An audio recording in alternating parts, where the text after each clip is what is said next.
the president annoyed, frustrated with Marianne Williamson for jumping in the race ahead of him? Did he want a clearer field to run against the Republican nominee in 2024? Just not tracking that. I mean, if I had a what is it called? A little globe here, crystal ball, then I can tell you. But I imagine 8-ball, whatever. If I could feel her aura, I just don't have anything. I just don't have anything to share on that.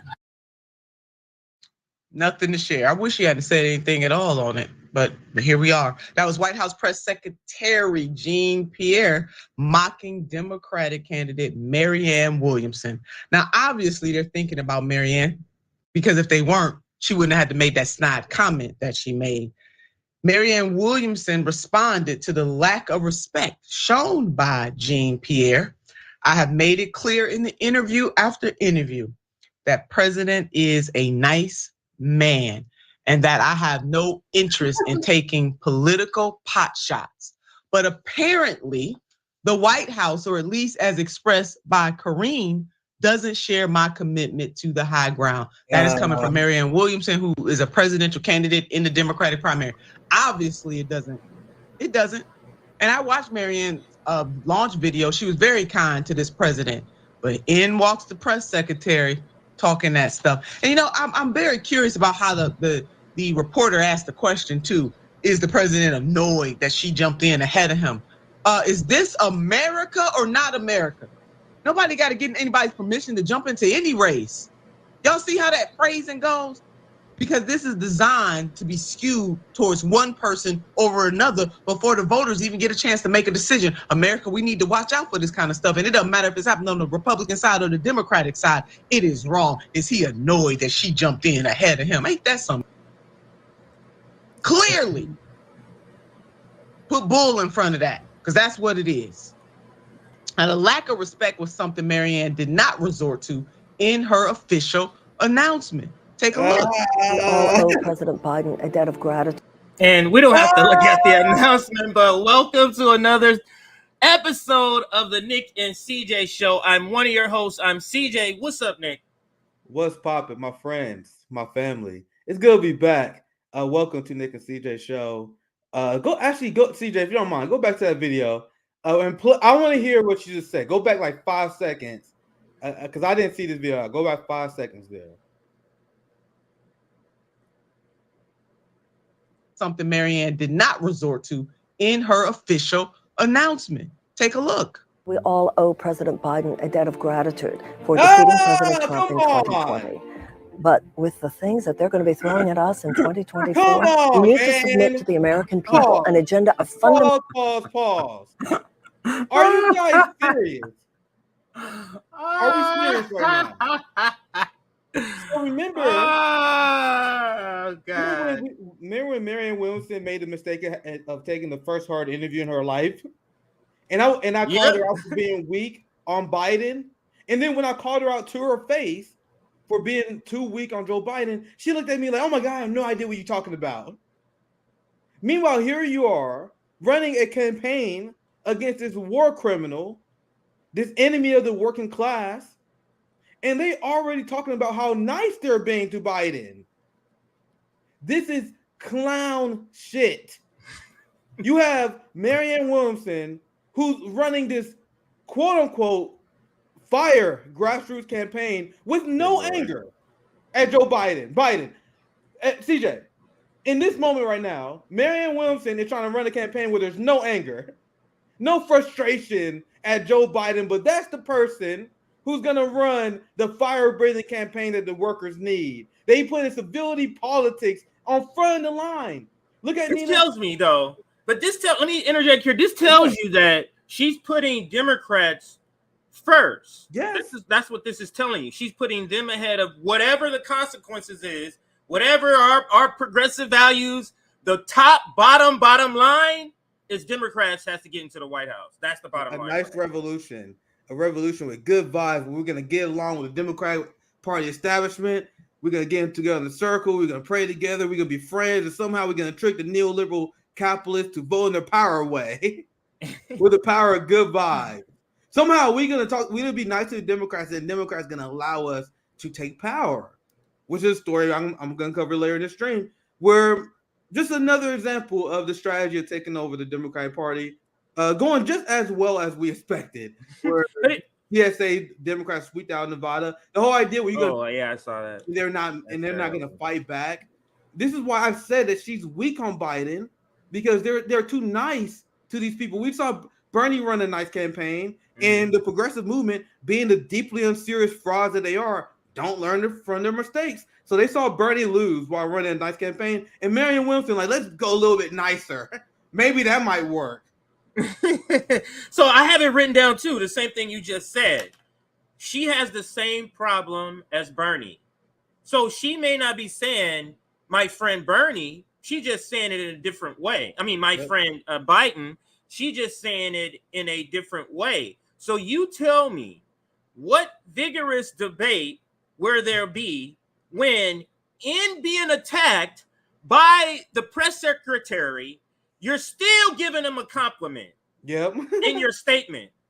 You tell me, Nick, you have any faith that she's gonna attack, bring on the opposition, the adversarial attack, even in a debate that's needed? I don't see that happening. Remember when Jordan interviewed Marianne, and even he was disappointed because Jordan said he had one big problem that Bernie did. He wouldn't call out Biden for his corruption. Well, he promised to call out all the corruption of the Joe Biden administration. And then Marianne Williamson me like, we talking about corruption? You're not corrupt.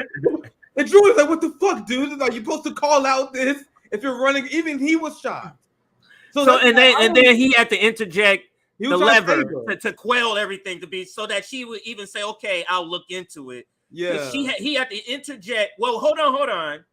You know, the one that everybody loves, David Sirota, said that no, and he reported this in the lever, and then she said, well, I haven't seen it, but I'll go ahead and read about it. that's the person the deeply unserious left recruited to run a hard-hitting campaign against Joe Biden and Nina Turner, and this apparently is their strategy.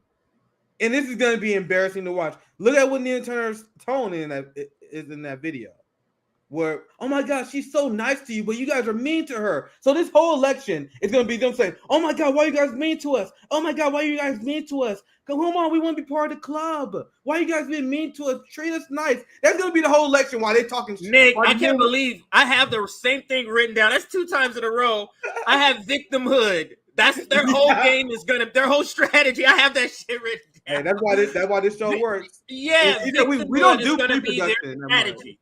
Yeah, their victimhood is going to be their strategy. It's going to be, look, we want to be part of the club. Now, get this, Nick. You see all the things that Nina said about the Democrats and what they're doing?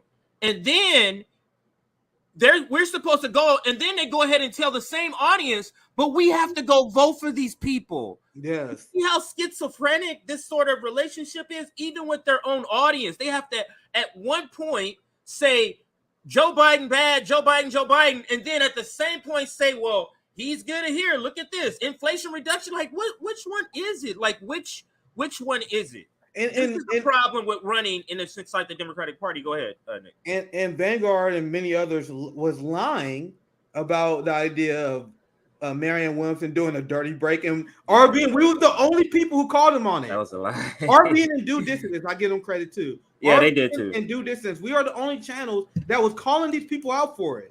You have Bree, you have Vanguard, you have all these people that was lying, and we watched the goddamn tape and it was like, hold up. I'm not about to gaslight us. And to make us believe that she said she is doing a dirty break. Now let's go back to this tweet. Now let's go back to the Nina Turner and Marianne Williamson complain about how nice they're being, but they're still attacking her. Why do you guys think she's being nice to them? Look at this tweet. The president of the United States gave a wonderful speech tonight, so deeply humane and competent. Thank you, Mr. President. The same speech that I guarantee if I watch, I can tell you why it's full of shit. The same way we did with the last State of the Union. She fought for this nonsense. So does this look like someone who has any intention of doing a dirty break? Someone who fawns over Joe Biden? Someone who believes in the Democratic strategy? No, she's nice to Joe Biden. They're gonna hold this week. They're gonna run this weak campaign against Joe Biden because the plan always will be to endorse the Democrats against the Republicans, as Marianne Williamson said on MSNBC when she said her number one priority is going to be defeating Republicans and Trumpism. That's what her answer is when you don't have desperate access journalists known as the Vanguard and a few others who were trying to lead her to their answer. Marianne, can you please say you're doing dirty Blake? Please say it. And she's like, depends how you treat me. So she didn't even answer the question for one. And that's after they led her that way. MSNBC actors point out, will you support the president? Yeah, I would do whatever it takes to defeat the Republicans. Boom, it's over right there. You see what happens when you don't try to lead her to an answer, and then she realizes what you try and do, so she goes along with it? In RBN, because we're not trying to be friends with these people. That's such a good point. One of the few people that called it out. You guys, Vanguard, these people was manufacturing consent and lying to their audience about Marianne Williamson ever having the intention of doing a dirty break, and that's been exposed many times. And as far as I know, they have not done any apologies. No, they have not. You know how they make up? You know how they make up for it? Because I covered their panel. They did a subsequent panel, the Vanguard did, where they had Z from Status Quo. They had Ron from. I watched that and I covered it. Right? How they cover it is how the wording. Listen to the wording. The way when they say she said she's gonna do dirty break in our interview, they keep just referring to their only interview, trying to exclude anything you've heard anywhere else, and that's the way. But even in their interview, it's so weird because even before Breonna Joy Gray said that, she reinterpreted that as a dirty break. I had did a stream on it where I had already was like, yeah, this is not a dirty break, and so it was like real time. It wasn't like I changed what I was saying. It was real time. I was like, yeah, this is not a dirty break. And I think in the segment, I was like, I can't believe anybody that would even think that this is saying otherwise. Like she's telling a story about another person, and then you go, oh, dirty break. Oh, okay, where did that come from? But yeah, it's funny. But another thing is, I can't believe a lot of the things, and we're going to cover the story, for example, about the Palestinian women, and it's an article where it gives the total like at 667 Palestinian women have been killed in Gaza. And what's going on with, and Marianne Williamson is a Zionist. So how does that work? She's not. She's a Palestinian genocide denier, like flat out. And our boy Q pressed on it. I'm gonna share this right now because all Marianne Williamson supporters, they always try to forget what she said, right? They always try to forget this shit here. This is one of the many tweets that she deleted, I'm sure. This is our boy Q. And he was one of the many people that was talking to Marianne like, hey, yo, your takes on Israel is really fucked up. Let me explain to you why you're wrong. And this is why this is where she lost my trust. Like, you see, this is 2021. You have people pull my old tweets and like, oh, see, Nick, you used to like her. And I'm like, that before I really fucking knew her. Yeah. The second I learned anything about her, I was like, oh, shit, she's a fucking Zionist. Oh, she's an imperialist. Oh, she kind of a dumbass ditz who don't know anything about how state power works and how organizing works. So look at this. This is Q. And then he's talking about Israel here. The state was founded on violent expulsion and liquidation of indigenous Palestinians. So what does it mean when you say the state has a right to exist? And remember, I was on Bree's show, and I said that my problem with Marianne Williamson is that statement, that Zionist statement, her support for a two-state solution. And another lie is where Bree said she never said that. As you see Q arguing with Marianne Williamson, like many leftists was, we remember this shit. Marianne Williamson deleted a lot of these Zionist tweets, and people like Bree and others helped her rewrite history by claiming other people call out for it are liars. And that's what we did on Bad Faith. And she did a bullshit correction where I pointed out what she used to say.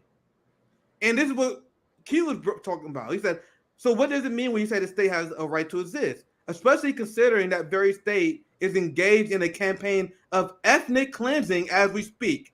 So that's Q looking at Marianne Williamson and saying Palestinians are being ethnically cleansed by Israel. So how can you say they have a right to exist? And you want to know what Marianne Williamson says? I am not enrolled in your interpretation of events. What? That's straight up genocide denial. This is a genocide denial. If you do on the NATO left to Ukrainians, they will cancel you. This is Marianne Williamson do it to Palestinians, and Breonna Joy Gray and the Vanguard pretends this stuff does not exist. Or this is what he does with the people with the professional managerial class. That's just disagreement, Nick. Come on. It's small disagreement. It's like Coke and Pepsi. Come on now. It has nothing to do with thousands of people's lives, kids being killed, nothing like that. It's a trade-off that and they have this. And the thing is, Bree had Lamont Hill on her show where they had a show about this, and that's progressive except for Palestine. Yep. But you don't retain it. Now we're electing progressives, and now we're out here trying to stomp for progressives except for Palestine candidates. Yep. And once again, this is as they had their plan to recruit Marianne Williamson, RBN, because we saw this shit coming, miles ahead. We had meetings months ago. We was like, just wait till 2024 starts. All these people talking shit, they're gonna show their ass, and we're gonna be there to expose them.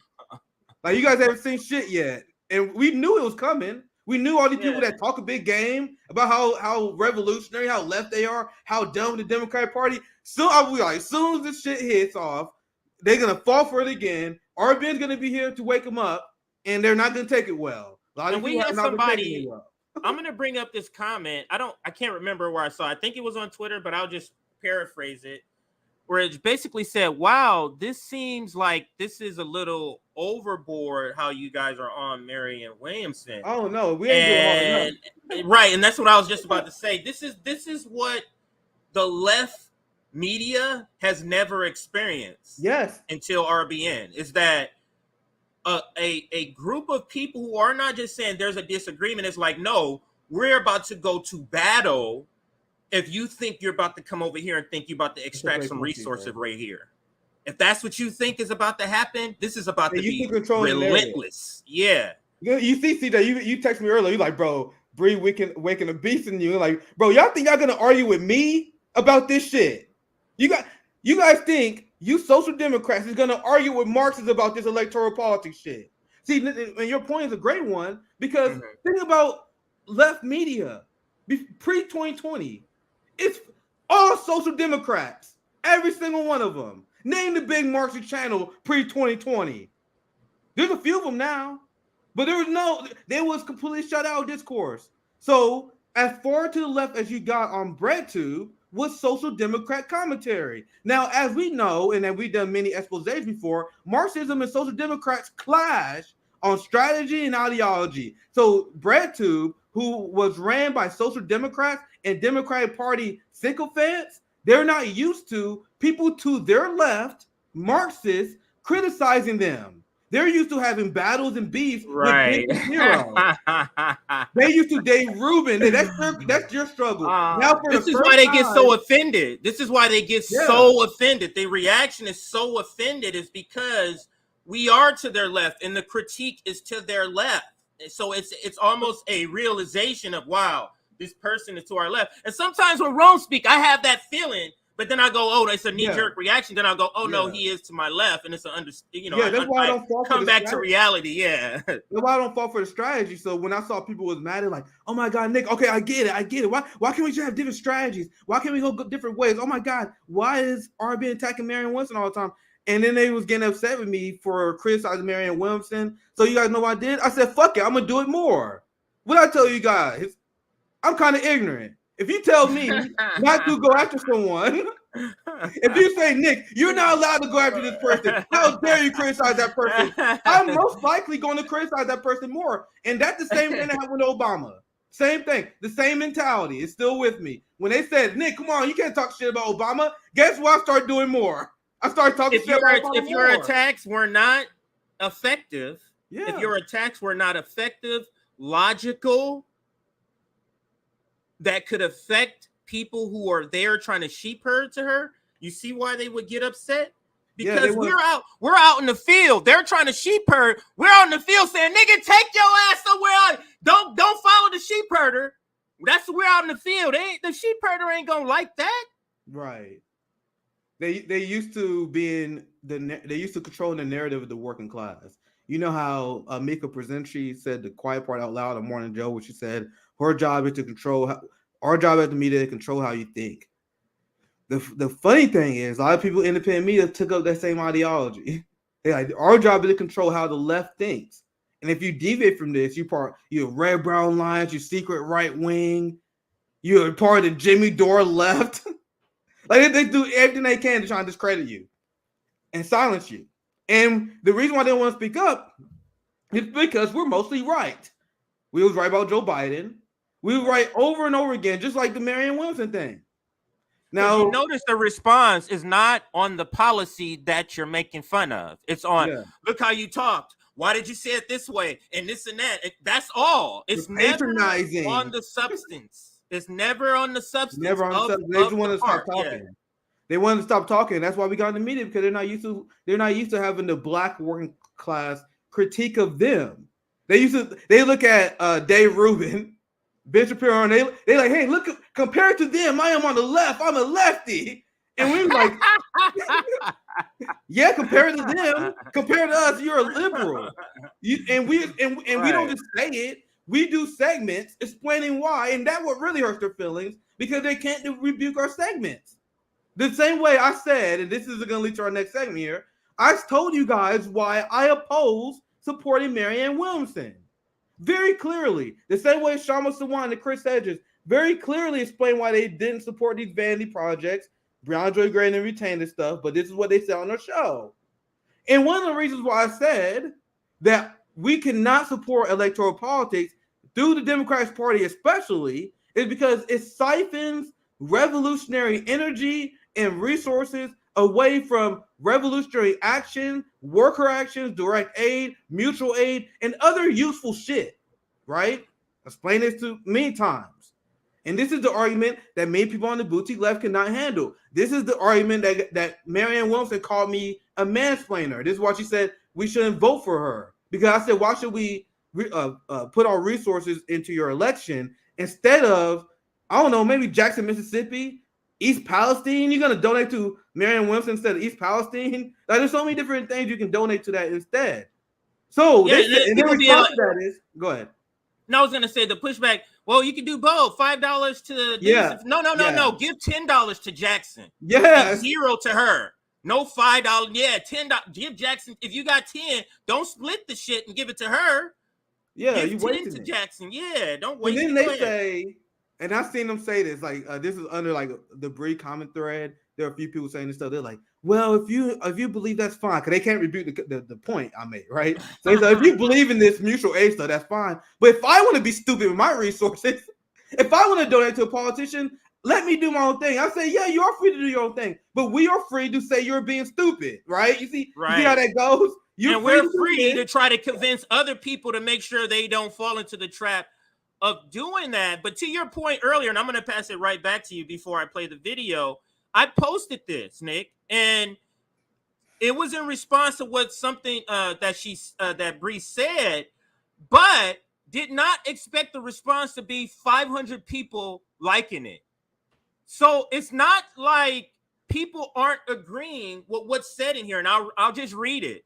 Bree asked, do you think there should be a progressive challenger to Biden in 2024? She tries to insert this, is my opinion. Yep. We can play the video. She tries to insert that last part so that the answer is kind of muddled. But Shama clearly hears it. And here's 3 of her quotes. There absolutely should be a progressive challenger from the left. I absolutely do not think it should be from the Democratic Party. Another quote, the ABCs of the strategy. That means like the beginning, the 1, 2, 3s. The ABCs like not step 15, nigga. Step 1, 2 is you do not run as a Democrat. Be clear. Another quote. Be clear. The Democratic Party is not the way to go. And then Bree says to Chris, do you agree with Shama? And Chris says, yes, I agree with Shama. And then she tried to spin it as if I was wrong, as if Shama was agreeing with her in response to me, as if we didn't see this. It's unbelievable the mental gymnastics these people are doing to justify their electoral politics worship. But go ahead, continue, CJ, and I'll continue my point from earlier. Go ahead. Yeah, we could play they a little asked bit Jeff of it. Weaver, Bernie Sanders' former presidential campaign manager, will there be a progressive challenger? And he said, she's going to ask them point blank. Let's listen in Shama Sawant's own words, what she thinks of this. New poll numbers came out today showing new lows for Joe Biden. And people on the left aren't satisfied, I think, at this moment, saying, oh, gosh, Biden's not doing very well. They really want an opportunity to telegraph their discontent that is something other than staying at home, which can be construed as, you just are disaffected, you're just lazy, you're just sitting out, you are giving up your civic responsibility. And to that end, I wonder what you make about some of these options that have been floated as a third-party candidate. And do you think there will be, and should be a challenger, a progressive challenger, whether they run on the Democratic Party ticket or as a third party? They already knew about Biden Marianne in 2024. We explained that before, but by the way, guys, they already knew about Marianne, and that's why they were desperately trying to get Kashama and Chris Hedges. They've been asked about this multiple times on multiple shows. Come on, please say it. Please give us the soundbite we need. Please tell us that it's okay to run a progressive primary challenge to Democrats. That's what this question is all about. Let's continue. Imagine, Nick, if Wolf Blitzer, Nicole Wallace, and Joe Scarborough all decided to go on their show and start stomping for a candidate. How is that not with Crystal Ball, Kyle Kulinski, and Bree? How is that not? How are media figures who are supposed to be independent information tellers, how are they advocating in this manner for a particular candidate when they're getting this much pushback? Like, think about that. Like, they sort of, whether they think the word recruit is too strong, they nudged her. They put ideas in her head. You would be good. And the more they talked to her, maybe they got interested. Kyle completely flipped his opinion on her. If you look at 2 videos, which I posted on Twitter, 2 videos where he's talking about her, and then the 2 videos where he's talking about her after. It's completely switched. But let's listen to what Shama says as her answer. Absolutely should be a progressive challenger from the left in a militant campaign. I absolutely don't think it should be from the Democratic Party. And I do want to address the specific names that you brought up. But before doing that, I want to say it's much more about the strategy, the political strategy that we as working people use to bring a real challenge to the Democratic and Republican candidates. And the starting point, the ABCs of that strategy are you don't run as a Democrat. Because look at what they did to Bernie Sanders. Every Tom, Dick, and Harry of progressive Democrats supported Bernie in 2020. They were, She said, look at what they did to Bernie Sanders, but these people pushing Marianne Wilson believes it's going to be different for somehow. That Marianne Wilson has the magic that Bernie did not. Would they divided left, because you have the radicals that's not with her, that's us, but you also have the moderates. Yeah, Bernie not with Joe her. Biden and the establishment Dems. That's another story we're gonna be. Yeah, I'll get to that later. Bernie is not even for Marianne Wilson. He said he's supporting Biden 2024. So meanwhile, they upset at us. They upset at us, even though the biggest obstacle to them is not us. Bernie's not even on board. The progressives not on board, but they spend all their time getting upset because some black activists are not on board with Marianne Williamson. But let's continue. When I went to the Tacoma Dome to speak at Bernie's rally, they were all there with me. I know these people. They don't support Bernie's politics, but they were there because it was so easy. There was nothing at stake to get on the Bernie bandwagon at that time, and yet then go ahead and support Biden once Bernie was crushed, because we all knew that was going to happen. The Democratic Party elite were going to use some trick or another to get Bernie off the books. And then you got James Clyburn, you got South Carolina, and lo and behold, it happened. We didn't know exactly how it would happen, but we knew it would happen. Yep. So the first obligation we have as people on the left, this part right here, pay close attention. The first obligation we have as people on the left, and then she's going to go into the part I want everybody to hear, as people who are advocating for the working class. Very clear. We are serious organizers. If you have any loyalty to the working class, is to first be crystal clear about that. Whether it makes you popular or not, be crystal clear. The Democratic Party is not the way to go. And I don't want And I want to stop there. I'm going to let it play for another 30 seconds. But this is what's happening to us right now, Nick. Absolutely. Whether it makes us popular or not, and we're getting some people, maybe 25% of the reaction is about a pushback. It doesn't make any difference. We can be here standing alone in left media, and it looks like that's where we are because Humanist Report has now made a video for Marianne over that video with Kareem. Everybody now has jumped on board. When it's victim time, everybody jumped on board. Rational, National, everybody has done it. But RBN and Convo Couch, because I saw them, they did some work. Convo Couch and a few of us, we're standing strong. This is like, we're not just going to fall in line with the PMCs.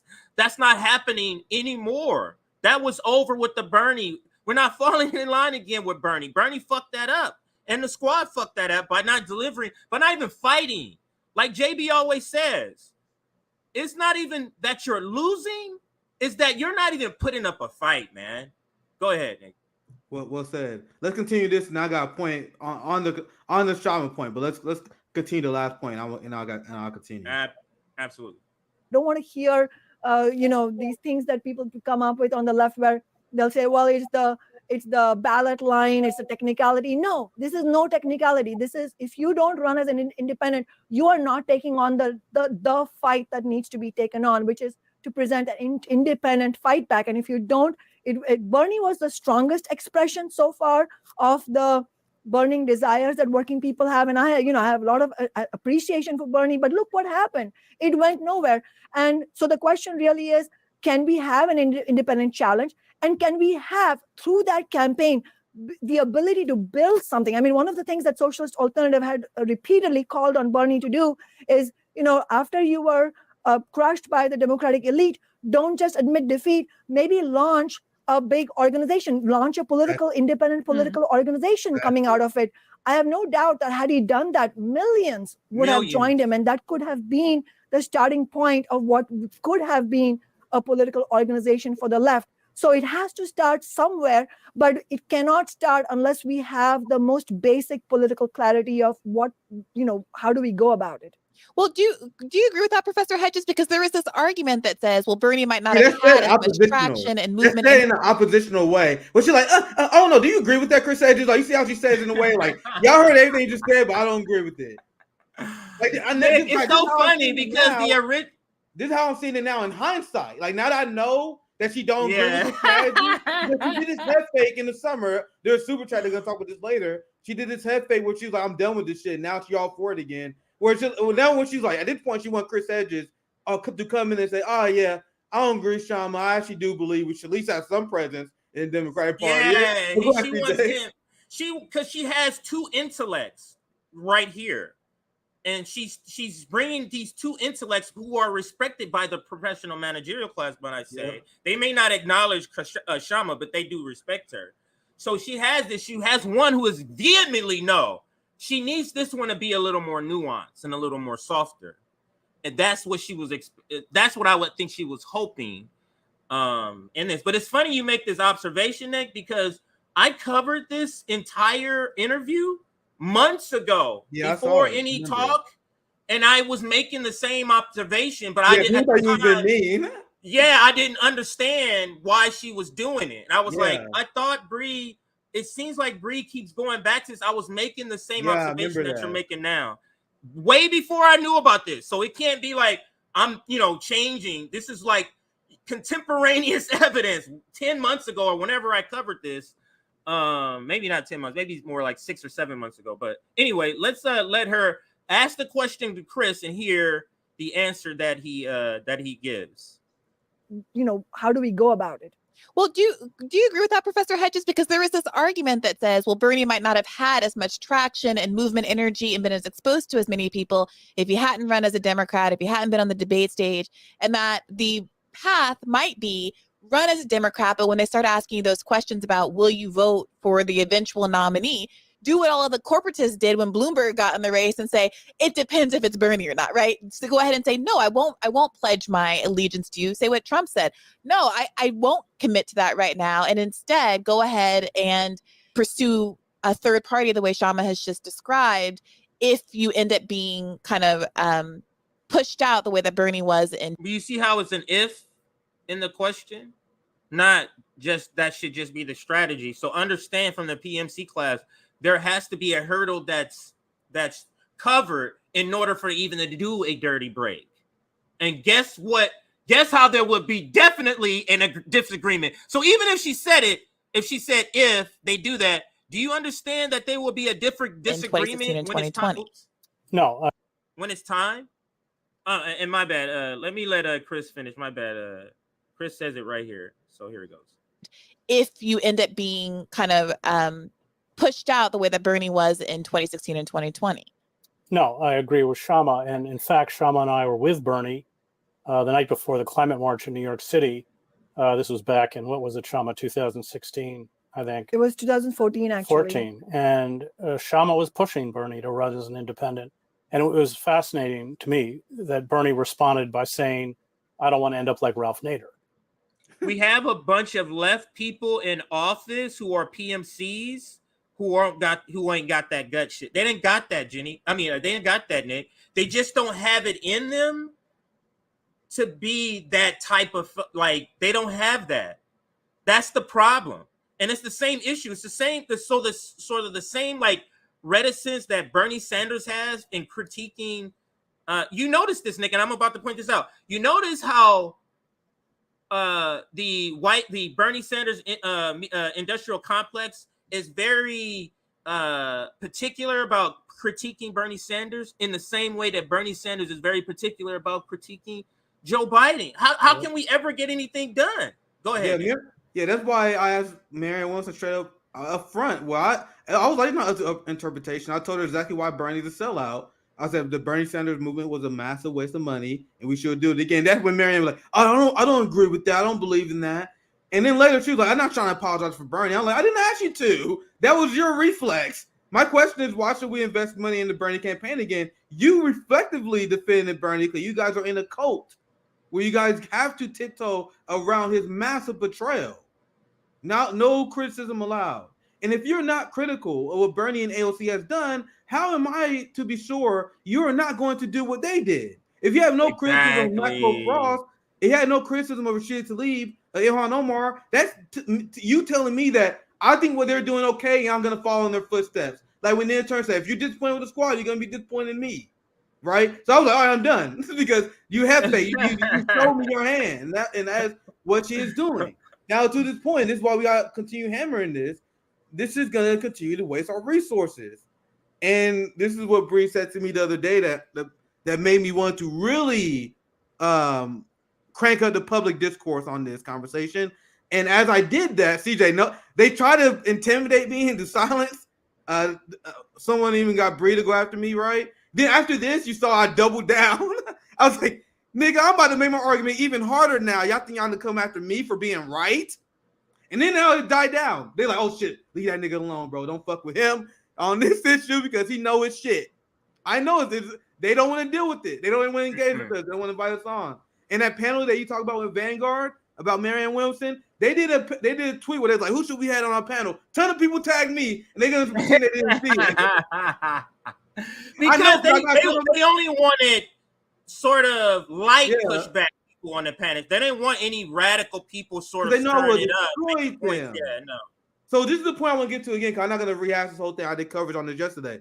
But it said Marianne simply chose to run. No, she was recruited. And the public can choose whether to support her or divest from electoral politics altogether. See, this is something that someone says who had no skin in the game. Like, yeah, they can make a decision, but as someone who's advocating for my family, my community, and for the strength of the working class in general, our job is to make the argument for the latter. What's better for the, you see how they could disconnected? Whether they do this thing that works, whether they do that thing that doesn't work, doesn't matter. Because it doesn't matter to them. For me, it does matter. This may be the contradiction, Nick. This sort of friction. And I'm not saying specifically with Brianna, but with people who want to support Brianna. This is the thing that's draining resources, that's preventing them from doing more radical things that get things done. Like, that's because they are fine.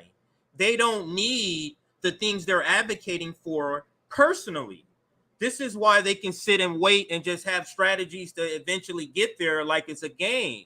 If you don't need the life preserver to live, you can worry. You can just put it on layaway. You can't put it on layaway if you're drowning in the ocean. You get what I'm saying? Yeah. Like it's a different strategy. This is where we have to understand.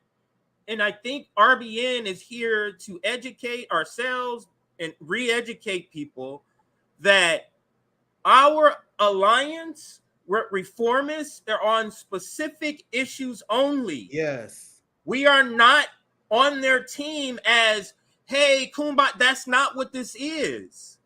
We are not reformists. You can't team up with reformists who want to keep the apparatus that revolutionists want to destroy. That can't be a permanent coalition. We are only coalitioning on specific things. Like force to vote, we're coalitioning on that. Everybody wants force to vote. $15 minimum wage, even though we want it to be $25, $15 is better than what it is now. So yes, that's something we would help with. But this candidate, absolutely not. Absolutely She is not not. going to be draining any resources. Like, Yes. and they're just shocked because y'all didn't realize that we're not letting it slide. We are adversarial. And I'm gonna explain why here coming up, because this is what they don't understand. Because this is the call for civility from Bree. Many people, despite their disagreements with Marianne, will find value in there being any alternative to the Biden campaign. See, that's the problem. They find value in that. We say there's not only there's no value, if there's a negative effect on the left and the working class. There's a big contradiction that you reformers don't even see. It's not that, oh, you guys are doing your own little project over here. It's okay. No, you guys are siphoning resources and harming our movement by giving the illusion that there's another alternative other than doing the work. So this is my response. And I'm bringing this up for a reason, guys, because it leads to my next big point. Because this is my response that I keep making to these reformists, and they are not retaining. I was literally on Bad Faith Podcast and explained to her this very concept, that the reason why we can't support going to the Democratic Party because it will siphon revolutionary energy and resources away from mutual aid, third party, and other actions, right? So whenever I say that, the response I get from these lazy leftists, the people who actually don't want to work, these people say, nuh-uh, that's not going to happen. Nick, you can't. It's not necessarily the PMC's fault. It's like just how them saying a joke that is about their class we won't get. It is not something that's gonna land if you got 10 grand in the bank, 20 grand in the bank, 50 grand in the bank. It's not gonna land. The understanding. What do you mean? There's people on the planet who don't even got $3 to don't. Yes, motherfucker. Yes, there's people like that. It is so not something they interact with every day. So that's why it is almost a subconscious pushback because they don't live in that reality. So it's like they have to, the information you're telling me has to combat their reality. So that's why it's sort of a knee jerk, like, what do you mean? Like, no, what if they, whatever you can afford. If there's a working class person that has $3 they can send to you, that $3 should be sent to somebody else who can use it immediately. Go ahead. Yeah, go to the movement in general. Go to the movement. It's just not going to the movement. And to the point, I will make that argument, and the only response they have is, nuh-uh, that's not how it works. That's not how it works. I promise. I can focus on electoral politics and I can focus on mutual aid at the same time. Nick, we can walk and chew bubblegum at the same time. That's what they always say. Don't you guys get those responses? When we say we can't focus on electoral politics, donate to politicians, it's a waste of resources for mutual aid and other serious actions. Nuh-uh. Come on, let me have my fun, Nick. Me having fun does not distract from the fact that you guys are doing mutual aid and direct action. So now, almost as if they want to prove me correct, there was event that just happened last week. You guys might have heard. Mhm. At Worker Strike Back. Your boy was featured there. And I was thinking, there's a part of me thinking that I'm like, man, there's a lot of these progressives that really care about labor, but I'm gonna give a speech here. So wonder how that's gonna affect their coverage. Wonder are they gonna give up their hatred of me, their love of the DNC, in support and labor action. I was at the event. I gave my speech that you guys saw. But there was also a ton of labor organizers there. There was this person who gave a great speech. She was organizing the janitors union at the University of Washington. And she explained her trials and tribulations. You had someone that was Starbucks. They was talking as well. Yeah, all these labor union people that was talking at this event. Especially at the end. At the end, they were passing the mic to all these organizers. Look at Secular Talk. TYT. Vanguard. The Vanguard. And one of my friends told me this. They told me they responded to chats where they was asked why they're not covering the worker strike back event. And you want to know what their response was? Oh no. They said, "Oh, we didn't know about it." They didn't know about it. You know what they was doing instead? They was doing a live stream about Marianne Williamson. They were promoting Marianne Williamson instead. You had now I covered both, so it's possible. I literally had both in the title and both on the freaking. I did both. I covered Marianne Williamson, and then I covered the worker strike back. And you know who else did cover it? Breaking Points, giant channel that claimed to care about labor. Nowhere to be found. Idea all the time. At worker strike back, that's supporting the Starbucks unionization fight. There's literally I don't know if Nina's covered it. I haven't checked. Local union leaders at the event and Breaking Points and not covering it.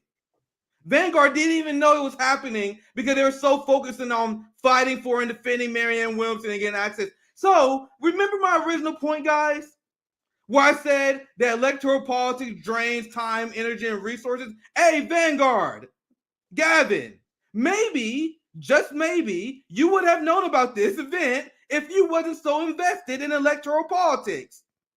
Maybe Breaking Points would be interested in this if they wasn't following electoral politics 24/7. There's a ton of people. I see Marianne Williamson posting her Act Blue all over Twitter, asking for working class money. If you look in the responses, it's all full of cringe. I donated, Marianne. I'm chipping in your campaign. None of them know about worker strike back. None of them covering worker strike back. So is she taking corporate money? Exactly. Oh, go ahead. Sorry, what was that? I was just wondering, is she taking corporate money? If she's depending only on donations from workers, do people understand why RBN would be so invested and pushing back on this? Those resources need to remain here so we can begin to build movements. We can't. This is the thing. We can't build movements and be 100% in on electoralism, specifically with the Democratic Party. That can't happen. And the second thing is the Democratic Party needs to be extracted from labor leadership, a lot of labor leadership. So that's another reason we can't be in the party. If we're about labor, this is why the Shama's point. This is the reason, like when she says the fight, like you're not really taking on the fight, not a fight. Like Marianne wants to take on a fight. $15 minimum wage. She's not taking on the fight. And that's showing contrast to both parties, which is a uniparty. Go ahead. So the people that say we can prop up Marianne Williamson and engage in electoral politics and mutual aid at the same time, none of them, they are not doing that. Are they? When did they prop up Rome? When did they do a spotlight of Rome?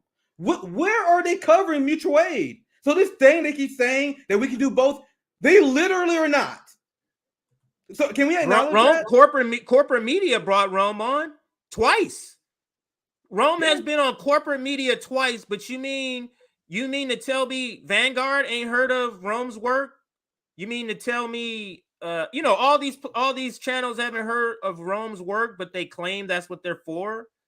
Rome has hit up Nina. Now, it don't matter how much disagreement you have with Rome. If you have any, I don't even know if she does have any. You mean to tell me the work he does, you shouldn't be spotlighting? You can't set things aside and spotlight somebody who's actually doing work. Like he is building a library. You understand the work? And look and think about this. I'm gonna play a little bit of this speech from Shama. These people claim they care about labor action. That's their main thing. Crystal Ball, like, we gotta promote labor action, except this one. These people only care about promoting labor action that goes through the Democratic Party. Now I'm gonna ask you guys this question: why not highlight this event? Is it because Shama Sawant's dissed AOC in the squad? Is it because she dissed Bernie Sanders and put on a blacklist? I had some interesting conversations with Shama off the record about how the progressives been treating her. They now pretend that she don't exist. They now pretend that Shama. You think Workers Strike Back didn't reach out to these people? You think Workers Strike Back didn't reach out to Bernie, AOC, in the squad, and these people? I had a lot of conversations. I had citizen journalists. I was talking to these people.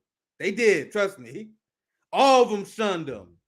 Every single last one of them. Ask yourself why that is. Ask yourself why a serious movement will shun someone based on very small disagreements, as they claim. Right? Let's play a little bit of the speech. I don't got a lot to expound on that. Working people are facing an all-out assault on our living standards. The cost of everything is soaring through the roof. At the same time that we face the existential threats of war and environmental catastrophe. Meanwhile, billionaires and bosses are making historic profits off our backs. The horrors of the bosses system are on full display in the working class town of East Palestine, Ohio, where one of the worst chemical disasters in American history is playing out after the derailment and explosion of a train owned by Norfolk Southern Corporation. This apocalyptic scenario lies at the door of Norfolk Southern's executives and their major shareholders, billionaire plunderers from so-called financial asset management companies like BlackRock and Vanguard. What is unfolding in East Palestine was an entirely predictable consequence of sacrificing basic safety in service of an endless thirst for profits by the rich. Paid sick leave, urgent railroad safety measures, and an end to dangerously low staffing levels were key demands of the 125,000 unionized rank-and-file freight railroad workers who were in pitched battle late last year against their billionaire bosses. Raising alarms about the dire working conditions on the tracks, including the heightened risk of dangerous derailments, rail workers voted to go on strike for a fair contract. And yet, in what can only be described as a sellout on steroids, both parties voted overwhelmingly in December to break the railroad workers' strike.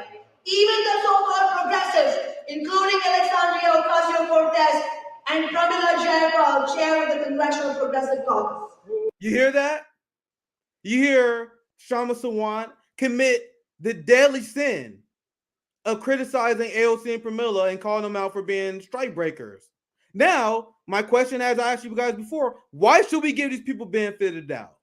So you have these people who consider themselves serious about the labor struggle who decided not to show support for this action. And that is because Shama is put on the bad girls list. Bernie's never going to show up because she's mean to AOC and the squad. Workers Strike Back has a strategy of organizing outside the Democratic Party. So because of that, they refuse to work with us. They refuse to work with us because we want to organize outside the Democratic Party. Now think about what that says. Think about what that says. You had the Rage Against the War Machine rally that a lot of these same people said, I do not want to take part of this rally because this rally is full of libertarians. I will never, ever organize with libertarians. Then Shama Sawant with a bunch of socialists organized Workers Strike Back, and then they say, we don't want to organize with Shama Sawant. We don't want to organize with those socialists. You guys see the problem here? It seems like to me, the boutique left only want to organize with liberals. Does it seem like that way to you guys? Absolutely. So the Rage Against the War Machine rally was bad because they had libertarians, but the Workers Strike Back rally is bad because Because I'm there. No, I'm literally asking you guys, why did they not cover this rally? All the people who claim they care about workers, Shama Sawan is a big name. An elected official who got material win for Seattle, ending caste discrimination being the most recent one. She got $15 minimum wage for Seattle. Everyone in the political establishment knows who Shama Sawan is, so you guys cannot play ignorant. You guys cannot play ignorant. Ask these people why, if you follow their channel, why they didn't cover this event. Watch their weasel words. That's why I bring up Vanguard. Actually, it was Colin. Now I remember Colin, the one who told me that. He left the chat, and then Vanguard said, "Oh, we didn't cover it because we didn't know about it." Going back to my point of Marianne Williamson siphoning attention and resources away from electoral politics. Do you see how these idiots prove RBN right every day? Oh my God, no, you're wrong. We can pay attention to everything. Meanwhile, they missed one of the biggest worker events of the year. If you miss Worker Strike Back, what else are you missing because of your focus of electoral politics? Here's the thing, Nick. Here's the thing, and this lets you know they've been on board. They were never convinced. They've always been on board with Marianne Williamson because the Worker Strike Back was announced before Marianne Williamson. Because I remember telling you, I was like, "Hey, Marianne Williamson thing is on the same day now as the thing, so we're gonna have to cover both." That's why I cover both. Is because the whole plan was to cover Worker Strike Back. That was already set in stone for us to cover it that day. Then we had to add in the Marianne Williamson thing because it was announced after. So you're telling me you didn't even hear it before she announced? So if you didn't hear it before she announced, that means you were tuned out and into her campaign before she announced, already angling. Exactly. But she wasn't recruited. And by the way, once again, because I was at the KC Tenants rally where they organized and announced their citywide tenant union. You want to know who else from Kansas City wasn't there? Vanguard wasn't there. There was another KC Tenants event that I covered on the ground a few months ago. Vanguard wasn't there. You want to know why? Because they didn't know it was going on. You want to know why they didn't know what was going on? Because they're so busy fucking around with Marianne Williamson. You guys see you see my point? I hope I'm making it clear. For Bree, anyone who claimed they're a good faith who's listening, we are against Marianne Williamson in any attempts to invest in electoral politics within the Democratic Party because it siphons attention away from serious shit like Worker Strike Back. That's why they're not covering it. I also suspect they're class traders, but I don't have to lean that much on that argument in this segment because I can get them all. Notice he said this segment. He said this segment. Then they're like, "Oh, what your evidence?" Like, all right, I'll just start. I think this point I'm making is already strong enough because the main reason because I like to do things both ways. Because you guys believe it or not, I'm giving them benefit of doubt. I see some people say Nick going hard on them. I'm giving them benefit of doubt because the reason, you know what I think? I'm just doing the presentation. You want to know what I personally think? They're not covering Worker Strike Back because they hate workers. They don't want to be around workers. They don't want to organize. They just care about electoral politics because it gives them a thrill. They love Super Tuesday. They love counting the ballots. They love the process of electoral politics. And they hate organizing. They hate workers. They hate the idea of going down the street. That's what I really believe. But I do this presentation. I'll let you guys read that conclusion on your own because I think it's obvious. Right? So I want to make sure there's anything I didn't forget on this particular segment. The last thing I say, I think I got to that point because I wrote it down. I wasn't sure. They hate all action. The absolute last point I wrote down, and this I already kind of alluded to it. He's saying people was against the March Against Medicare for All because, oh my God, there's a right winger there. Oh my God, there's right wingers at the Raise Against Machine rally. Meanwhile, don't want to organize with socialists. Don't want to organize with us. Don't want to organize with Rome. Don't want to organize with anyone unless it's a DNC sponsored event. If it's a DNC sponsored event, they all for it. Hell, they have a Nazi pro-war rally at DC. No criticisms of it. But they'll criticize shit out of left action, though. I'm asking you guys why that is. So that's my final thoughts.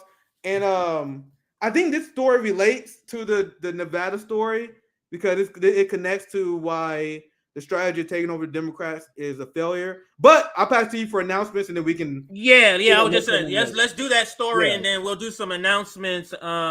So let's first get to topics, just so everybody knows. Here's the thumbnail, another great thumbnail by Aaron. But let's go through the thumbnail and go through the topics here. So Pseudo left ignores labor event. That's kind of the entire thumbnail there.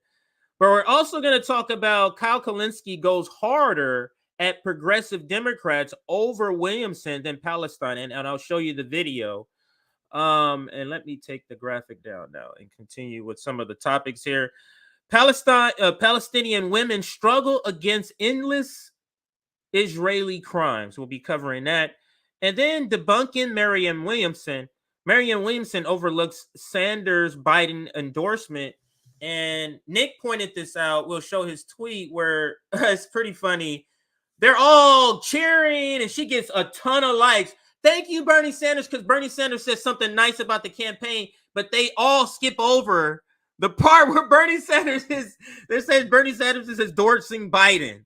They skip over that part. So we'll be debunking that and how she overlooks that. And then also Nick has another story, maybe at the end we'll get to.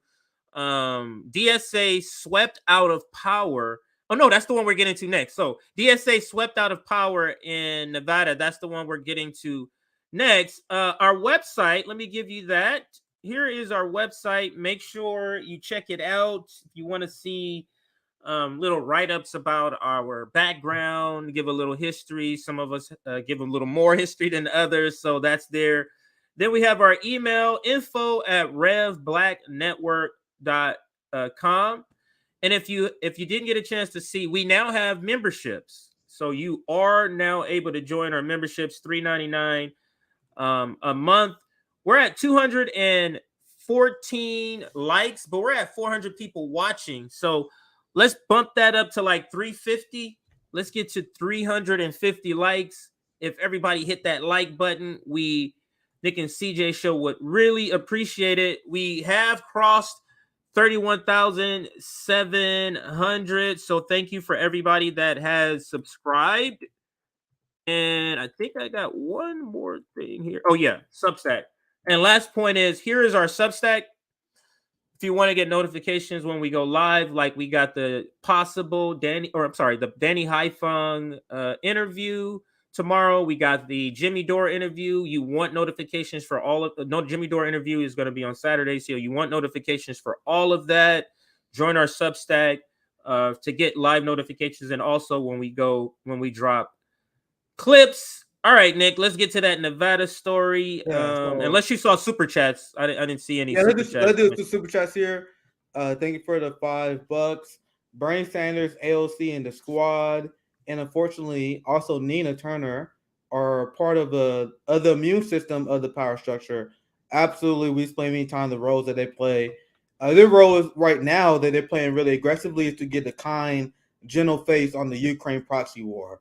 Don't worry, Joe Biden's there because he really cares. That's one of many of their roles. Absolutely. Thank you for the $5 there. Thank you for the $9.99. Andrew, in the summer, Bree was more against the DNC electoral Hail Marys. Absolutely. This is what we were saying before. Where I don't know if it was head fake or she didn't retain information or something, but she said like, yeah, we're done. Let's do third party. I'm there all the way. I was literally in her call-in show. I was literally speaking with her when we was talking about this stuff. None of these pushbacks came up. None of these Marianne Williamson ideas came up. Anyway, now she retreated from that, I think, because she won't consider herself an activist organizer and really use her platform that way. Well said, Andrew. There's no one from Andrew. Bree has a large audience, but more and more refuses to try to mobilize them anywhere except Patreon.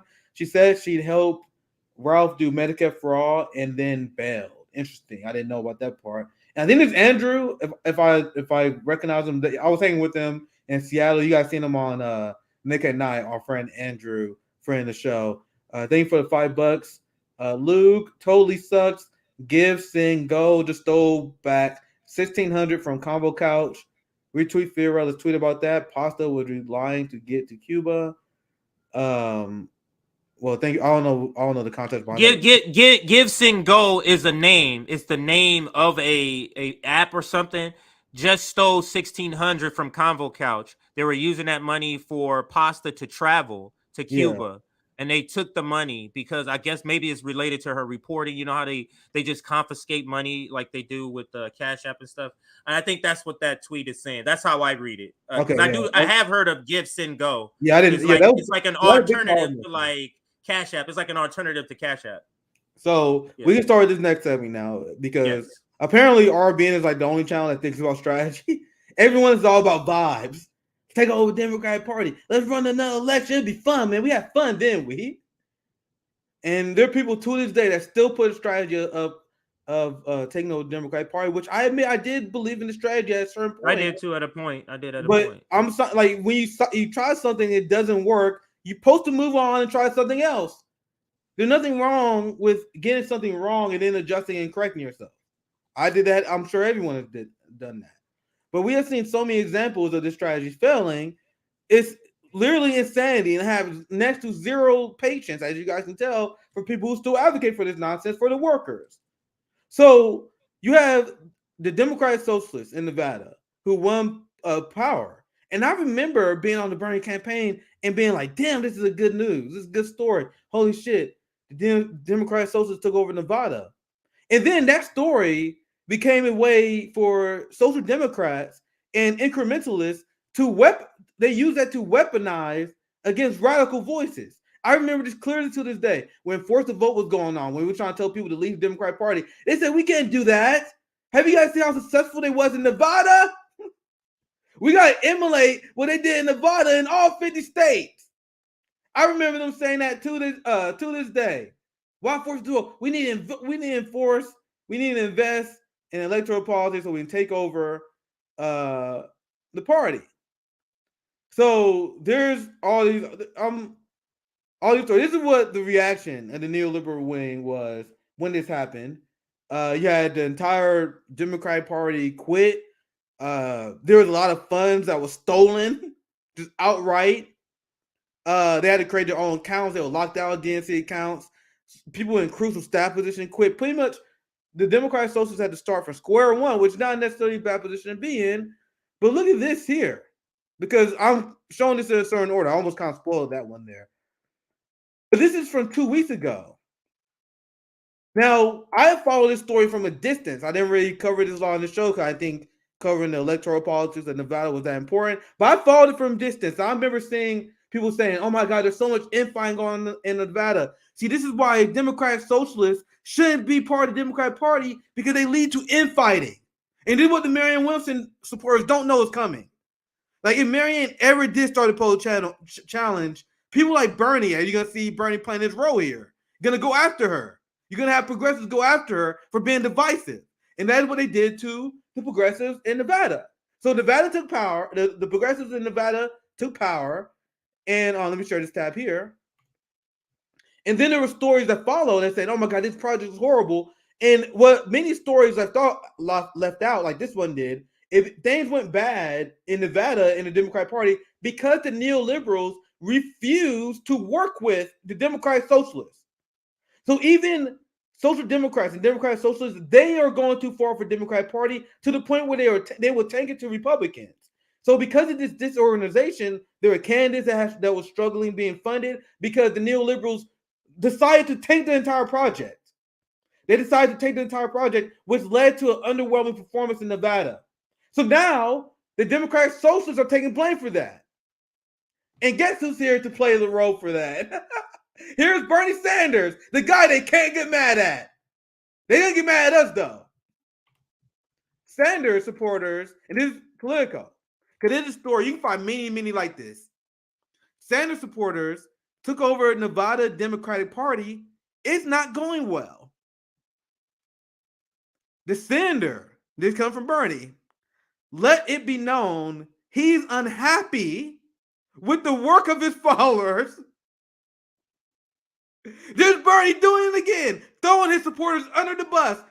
These are not even RBN leftists here. These are not even like people like Nick Brana, who called out Bernie Sanders for war support, and then Bernie called him a paid agent of Russia. These are people who still to this day worship Bernie Sanders, who were following the Bernie Sanders playbook of having an oppositional takeover of the party in Nevada. So you had liberals that complained because the Democrat Socialists were too divisive, and guess who agreed with the liberals? Bernie Sanders. But ask yourself, why are they mad at RBN instead of this guy? This is Bernie Sanders rebuking you. You guys see that? I don't know if you guys see it, but there's the senator lets it be known that he's unhappy with the work of his followers. Now, why didn't Bernie do what I did? See, I'm not even aligned with these Democratic Socialists, but I explained to you the context. You had this story where the entire staff of Nevada Democratic Party quits. And everything that led up to this next story I'm going to share to you. Where you had liberals, the Harry Reid faction in Nevada, who was rigging the game against them, even allowing Republicans to win, doing that. So does Bernie Sanders explain that? No. He attacks the Democratic Socialists. Because remember, CJ, they're playing a role. Look at this. I'll just read the first two paragraphs. I want to be a little fast on this part because it's not even the main point. When Bernie Sanders supporters, and remember, look at it. I don't agree with the framing of this story, but look at how they treat progressives who are taking on the Democratic Party, which is why I find it laughable to this day that Marianne Williamson was like, oh my God, RB is being mean to me. Marianne Williamson supporters got mad because we was mean to Marianne Williamson, even though I was super nice. You guys think we were mean to her? Nigga, do you guys know what the establishment is going to do to you guys? Look at what they did. They destroyed the Democratic Socialists in Nevada. The reputation is destroyed.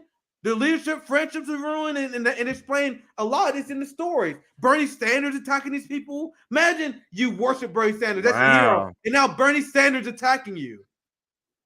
That's what's gonna happen. But they view RBN as the enemy. Just show how serious they are. Progressives across the country were thrilled when they took over the Nevada Democratic Party. Socialists have managed to bring down one of the most powerful establishment forces in the nation. The famed Democratic machine built by former Senate Majority Leader Harry Reid. Just clowns.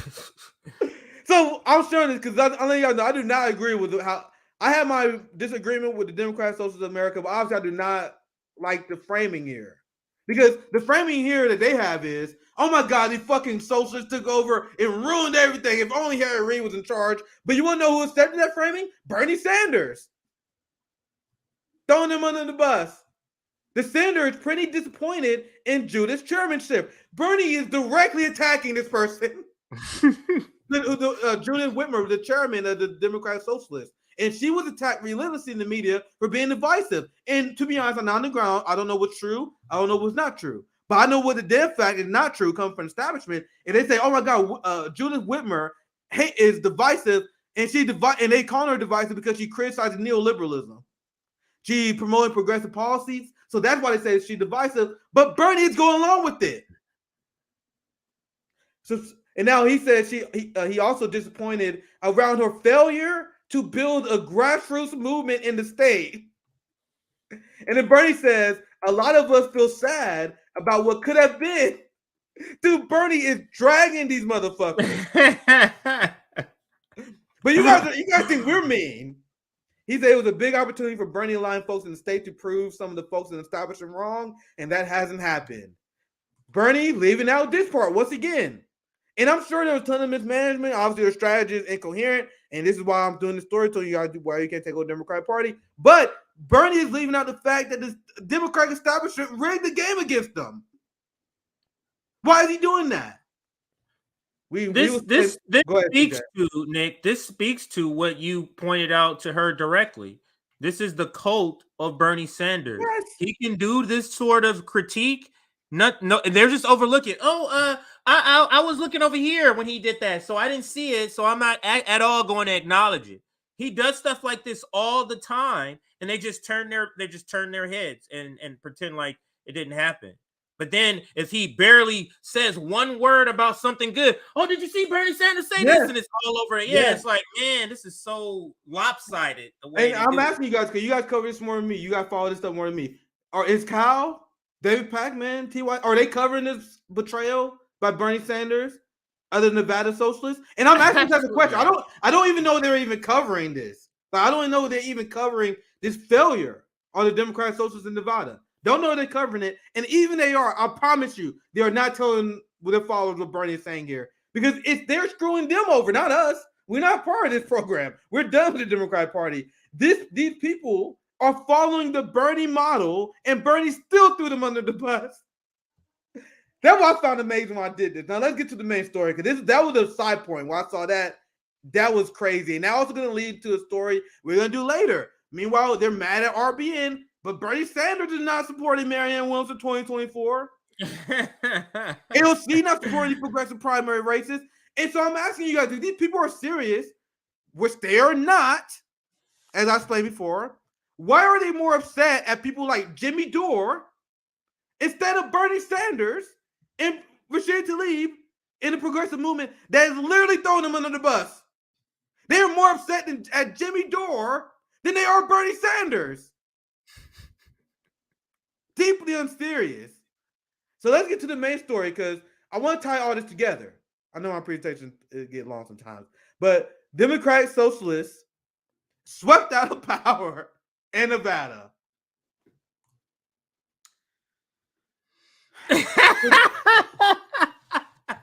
The Democratic strategy is taking over. You have to take a breath. You're like, man, these are some clown shit. Clown shit, man. Like, so RBN is the bad guy, because we try to warn you guys before these humiliating defeats of the working class happens. So as I explained to Bree in our long Twitter exchange, I'm trying to save the working class from another debilitating, humiliating defeat.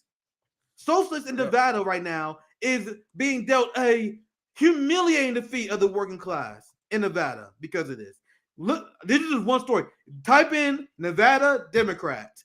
Look at all the mainstream media articles about this, CJ. I look at the choose one. I'm gonna show you guys. All the corporate establishment, like, oh my God, the socialists lost. The socialists are weak. The socialists can't organize. I told you.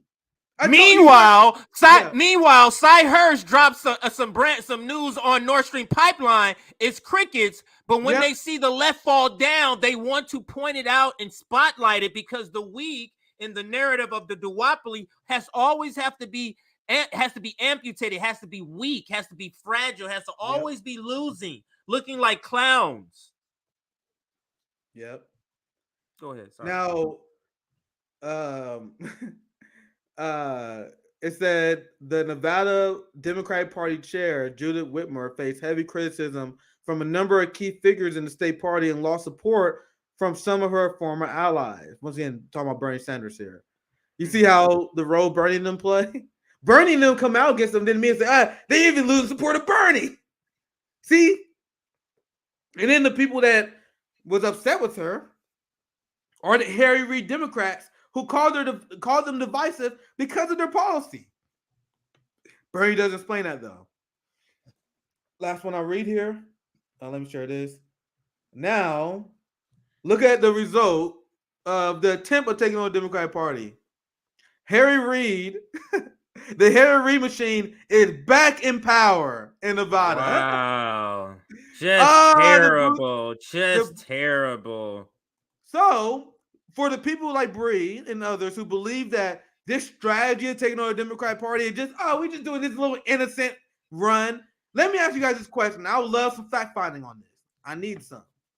How much money and resources was spent to facilitate the Democratic Party's socialist takeover in Nevada? Whatever that money amount was, you guys just lit that shit on fire. So how much money, can you guys imagine how much money was spent locally to allow Democratic Socialists to take over Nevada? All that burnt, all that gone. Not only is that all gone, it led to nothing, and now the neoliberal establishment is more entrenched than ever. Because now the idea is, we tried something else. Now we have to go back to the Harry Reid machine. all because of the failed strategy. You guys see how they're not just innocent misadventures of the boutique left. This is them leading us off a cliff. Now, any final thoughts on that? Because I'm gonna share the Bernie Marianne Williamson story, just because I don't know if you have more to share on this, but I would just go ahead. Just one sentence. This is a couple of sentences. I can guarantee you that this takeover in Democratic politics in Nevada by this caucus. I guarantee you they weren't as engaged into the working class and the poor as they should have been, because they could have withstand anything if you're engaged and you spread your message the way that Shama Sawant, because it's not more than just me. We're trying to get $15 minimum wage. We're trying to get the Amazon tax. So it's a campaign around the message. So for me, them losing power, is them not delivering, and Bernie Sanders is going to throw you on the bus. I'm trying to understand, what is the good part in this deal? What is the good part in this deal? I don't get where are we getting a good part out of this? Go ahead. Anytime I answer my question, if you ask the question, what do we get out of this? The only answer I come from it is the people who make the career from the Bernie industrial complex, because they benefit from this. They're the only one who walk out of the show unscathed. The people who are the people pursuing the jobs, the Nina Turners, the people running for elected office, the Maxwell Frost, and their media likes. They're the only one who benefits from this continued engagement of this strategy. That's why they continue to do so. And the reason I'm putting it right now, because speaking of Bernie Sanders throwing people on the bus, you would think you would see much more anger from the DSA style left over Bernie and AOC and the squad. For example, they broke a railroad strike, which should be like strike 1, 2, and 3, right?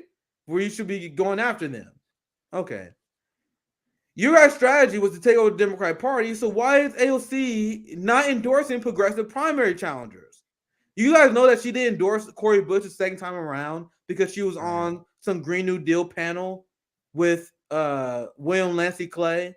You know, the corrupt congressperson who took bribes from the St. Louis police and was called out and hated during the Ferguson protest? AOC became friends with him and then decided not to endorse anyone. You know, the people who voted for Hakeem Jeffries, who swore to pour as many resources into the DCCC to defeat progressives, as many progressives as possible.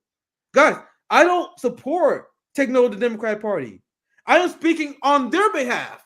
If you're someone who supports taking over the Democratic Party, you should be just as mad at Bernie as I am. And it's so weird that people apologize for him while they have this strategy. You guys understand that Bernie, AOC, and the squad, they got elected. And then I'll say this is more AOC and the squad because Bernie been elected for a while. This applies more to them. They got elected and they pulled the ladder up. They pulled the ladder up from the rest of the PMCs who dream of being the next AOC. They say, hell no, we won this right, Ray, not you. So as you got people fantasizing who still believe we can take over the Democratic Party, the people who still believe that we need heroes to save us. We're not enough. The working class is not enough. We need some sort of millionaire hero to save us. The people who still believe that, they're pushing Marianne Williamson. And what did we tell you guys? See, what did we say weeks ago? Weeks ago. Well, it's going to be a major problem coming forward. With the Marianne Williamson supporters, what they thought was their biggest obstacle was RBN. They're like, oh my God, look at these black motherfuckers ruined this for us. Meanwhile, what we said is the biggest obstacle of this will be the fact that Bernie Sanders in the progressive complex will not support you guys. So Cal Kulinski, Vanguard, Breandra Gray, and all these people say this ridiculous shit that we're going to spark this new Bernie Sanders 2024 energy. It's going to come out of nowhere. You have to understand, Bernie Sanders, with all of my criticisms, was an exceptional candidate for the job. For like the job that you guys were doing, there was no one else you could have picked. Someone who had the entire progressive establishment behind him, the guy who tricked a ton of the working class before a lot of them before many of them shifted to the left. There is no better position than 2016. right after Barack Obama pissed off a ton of young people. Radicalized a ton of people. That guy couldn't do it. But Marianne Williamson's gonna do what Bernie Sanders could not do with not only none of the activists on the ground again. So I was one of the people that did the most. Thousands of doors knocked on. I know a ton of people that quit their jobs, that traveled state to state, that say they are not doing it again. You want to know the people who most for this? The people who didn't do shit. The people who didn't do shit. Me and Missy talked about this before. Everyone we know who organized with Bernie is like, we done. Because they put blood, sweat, and tears, and they saw what that led to. Meanwhile, people like the Vanguard, people like TYT, people like that who did nothing, they're like, oh, we all for it again. In fact, we benefit from it. So they're all for creating this Bernie movement that does not have activists engaged anymore. And they don't have the professional managerial, professional left on their side anymore. So, and I know you got some things to say about this as well, because you mentioning how, and I didn't see this part, maybe you have it. A lot of people saw this headline. They're like, oh, yay, Bernie. And I did see a few people say, Bernie said something nice to Marianne Williamson. Because everyone else treated Marianne Williamson like a joke, right? Oh, they all tweeted about it. They went, look at Bernie, thank you, Bernie. Any way they can point out Bernie, give him praise, and they didn't. I'll point out after you set this up, Yeah, because my part very short, and I haven't seen a lot of that yet. Because I tweeted, you know, funny, I saw his tweet. My tweet got hella views, and it got a few hundred likes, but it got like 20, 30,000 views. So I can tell there are a lot of Bernie people saw that tweet to see it. Yeah. Like, there's literally a ratio here. Like, usually if I get like a few, like you just kind of pick up these things if you use Twitter. Like, if you get a few hundred likes, that means probably 1,000 or so views. So I got like 500 or so likes when I tweeted a story out. But despite having 500 likes, there's like 30,000 views on it. So I'm like, holy shit, there are a lot of people that saw this tweet that did not like it. So there's a ton of people that saw this shit was like, motherfucker. But they didn't like the tweet. That's just an interesting anecdote because a lot of people saw the headline, and I know you're going to show this later, and they were probably like, oh my God, Bernie said something nice about Marianne Williamson. But what they also forgot, let me go in order here.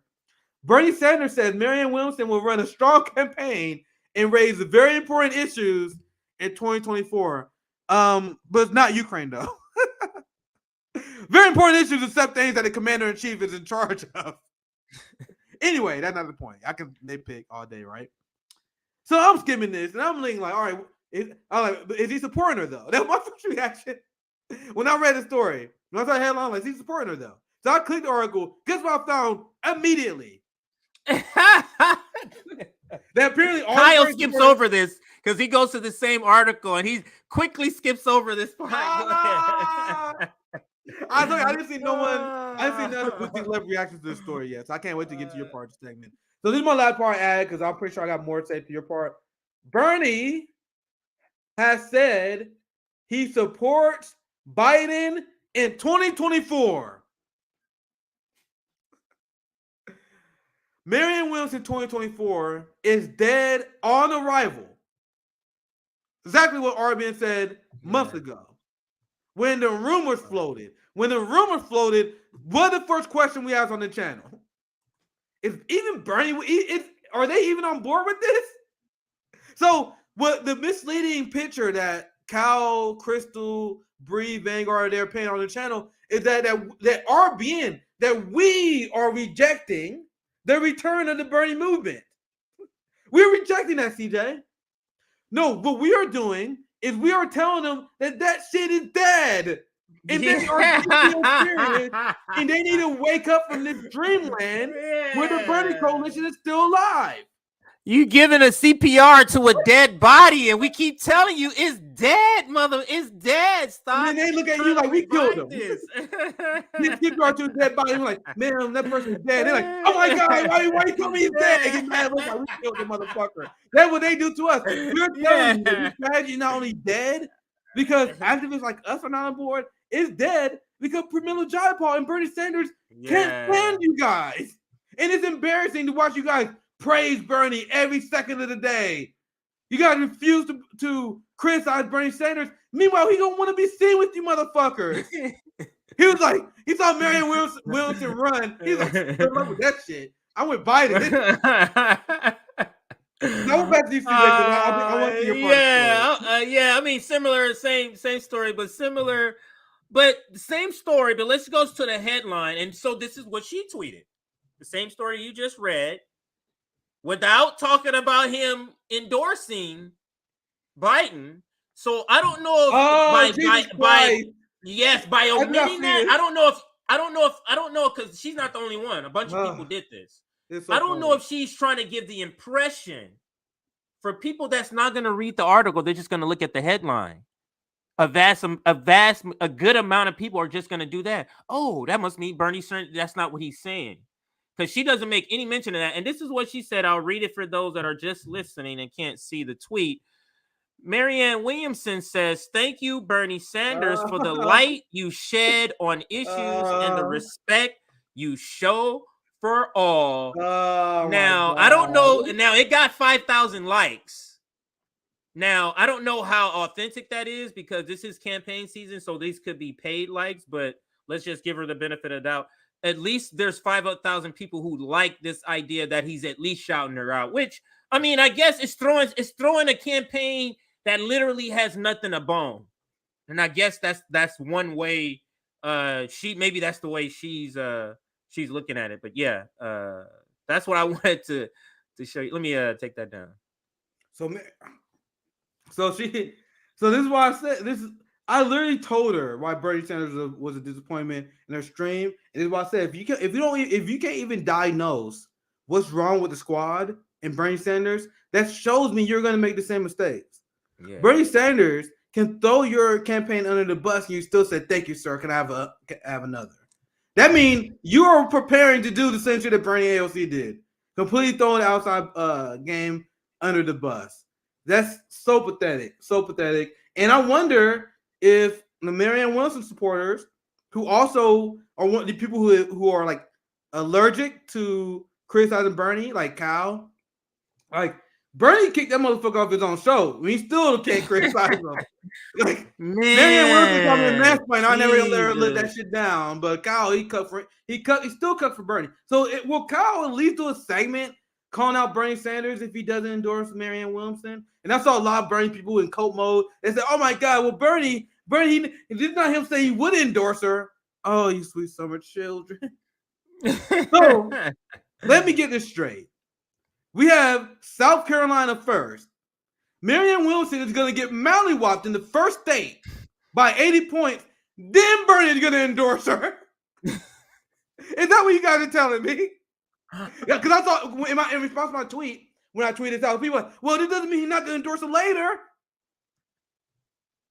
Sweet summer children. So this is going to be very interesting to watch. Because it's that hopium. It's that hopium that the professional managerial class has to keep repackaging, keep in order to keep selling this, and they bank on people like RBN not really being around, and come 2021 or 2 years, 2020, that's just not the case. And let me show a couple of things. So this is her latest tweet that she's put out there about New Hampshire. And then events. But the thing is, they wait on New Hampshire, but New Hampshire's like number 4 or 5 on the list now, isn't it? Like, I think it's third. Okay. Third. I think it's third. So, but still, that's you're gonna be too far behind, and New Hampshire doesn't provide enough. Whatever they're called, delegates. They don't provide enough for you. Like you lost, bro. Like you lost, and you're banking on New Hampshire. What if you don't? What if New Hampshire goes for Biden? Like you're pretending as if New Hampshire is gonna be a landslide for you. What if Robert, whatever his name is, RFK Jr. joins? That's actually up in his area where he serves. So why wouldn't they support him? Or why do you think that the same neoliberals and liberals and progressive that voted him into office, why wouldn't they vote for him again? Just so he doesn't look like he's getting damaged by a person running in in the primary, because it's all about fear mongering about Donald Trump. But the reason I brought up her thing here is that, you know, it's never anything personal specifically about Marianne Williamson. Not for me. I can't speak for anybody else. It's never anything personal. But when you are persistently like, there's a point where she could have said, oh, I'm not going to do this. And I wonder who was ringing in her ear not to do this. Like, who is pushing back against her in her camp to say, you know, maybe this is not the best of ideas? Or is everybody in her camp saying, hey, let's go all in because they know, go ahead, put that back up. That was funny. They know they're gonna benefit from it. So that's what I want to say about that. Go ahead. Yeah. She was one, as shown with Kyle, you had everyone around her friends all telling her about it. Yeah, you definitely won. Definitely, don't worry, we got your back. Oh, you see how many subscribers I got? Man, I get 10,000 views every video. Trust me, we got a manufacturer that can send for you. And then she's like, oh shit, I got the backing of the media heads. And the reason why I don't buy this thing that Bree said when she just decided to run, bullshit. This was always the plan. You want to know how we know? I called that a long time ago. Remember when Marianne Williamson did the breaking down the house panel? Yeah. And I said on that panel, when we responded to it, I said, and that was the first time we were in the parade. That was the first time we ran on the parade when they said, break down the house, endorse some progressive candidates. We like, get the fuck out of here. And that was when this led to Bree inviting you on her calling, and you guys talked about so bad. So we knew from that event that Marianne Williamson is endorsing these progressive candidates because she wants these people to owe her a favor later. So then they can say, oh, well, she had my back, so when she runs for president, I'm going to have her back. And that was my analysis months ago. Remember, CJ? Months ago, I said that. Jason Call is one of those candidates, and he's back. He's now working for her. Jason Call is an example of what you're just now pointing out. But let me put this up here. This is tweeted out by the main account, and it's such a good point. And I think you alluded to something like this. And let me blow it up for those that are seeing impaired so you can really see this part here. The outraged emotions by the Marianne Williamson camp about the what the press secretary said is the first of many hurt feelings to come by going through this multiple failed strategy of running a candidate in the Democratic presidential primary that the left is supposed to support. This is like intentionally showing up to a fight with Tyson. You know you will feel a lot of pain if you go, but you go anyway after making a donation. It really doesn't make any sense. Like, it's like you're wanting, this was going to go to the victimhood part that I had written down. It's like you're wanting to have disappointment because you know there's going to disappointment. You already know they're not going to cover her. You already know she's not going to be on a debate stage. So imagine. So it's all this buildup. Oh yeah, y'all all supporting her because you're really trying to get people to convince people to believe that they're really going to do this. You know how heartbreaking they're going to be when it's over? Like, why are we doing this when we know this is not serious? And that is the point of what we're saying. And that's my final words on this segment here. Yeah, CJ. I just got two segments. That's all. Yeah, I'll pass to you, and I'll save my segment for tomorrow because tomorrow. Yeah, I do. Tomorrow I have Misty. Oh yeah. Let's announce that. Go ahead. Yeah, go ahead. Yeah. So Misty gonna be on tomorrow. Friend show, Comrade Misty, at 3 p.m. Eastern. Danny Haiphong may join. He haven't confirmed yet, but Danny may join. If not tomorrow, sometime next week. Jamie Dore will be joining us on Saturday as well. In the United States, and I'm saving this story for tomorrow because I got like another 20 minutes. I don't want to cut corners on this. And also Misty will be good on this story. Also Danny, if he can make it, because the United States Congress just voted against pulling out Syria. So as the NATO left and as the Democratic Party is pretending Russia's the worst thing ever, they refuse to pull out Syria where they're stealing oil from Syria, burning wheat fields, and they refuse to put in the occupation in Syria.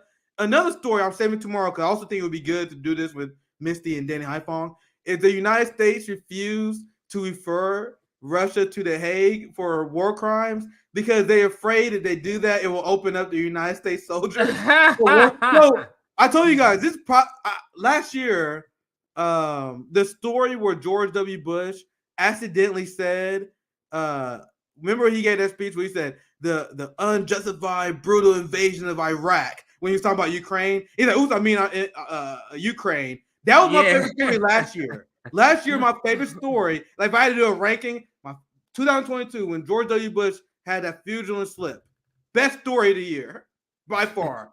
The story I'm doing tomorrow, where the United States refuses to refer Russian war crimes because they're afraid Americans are going to get prosecuted. That's the 2023 story of the year. I'm calling it right now. It does not get better than that. That's why I don't want to do it today, because I want time for us to really soak that in. I think Misty would be good for that one as well. CJ, you can always join us as well if you're available tomorrow. That's my story tomorrow. So and my story's there. CJ, I'll pass to you for the rest of the live today. Yeah, I'll do short announcements, just a couple of things. Make sure you're liking the video. We're at 400. We got up to 460 people. So let's get to 400 likes. Last time I checked, we were at 320. So that's only 80 more people. 80 more people hit that like button.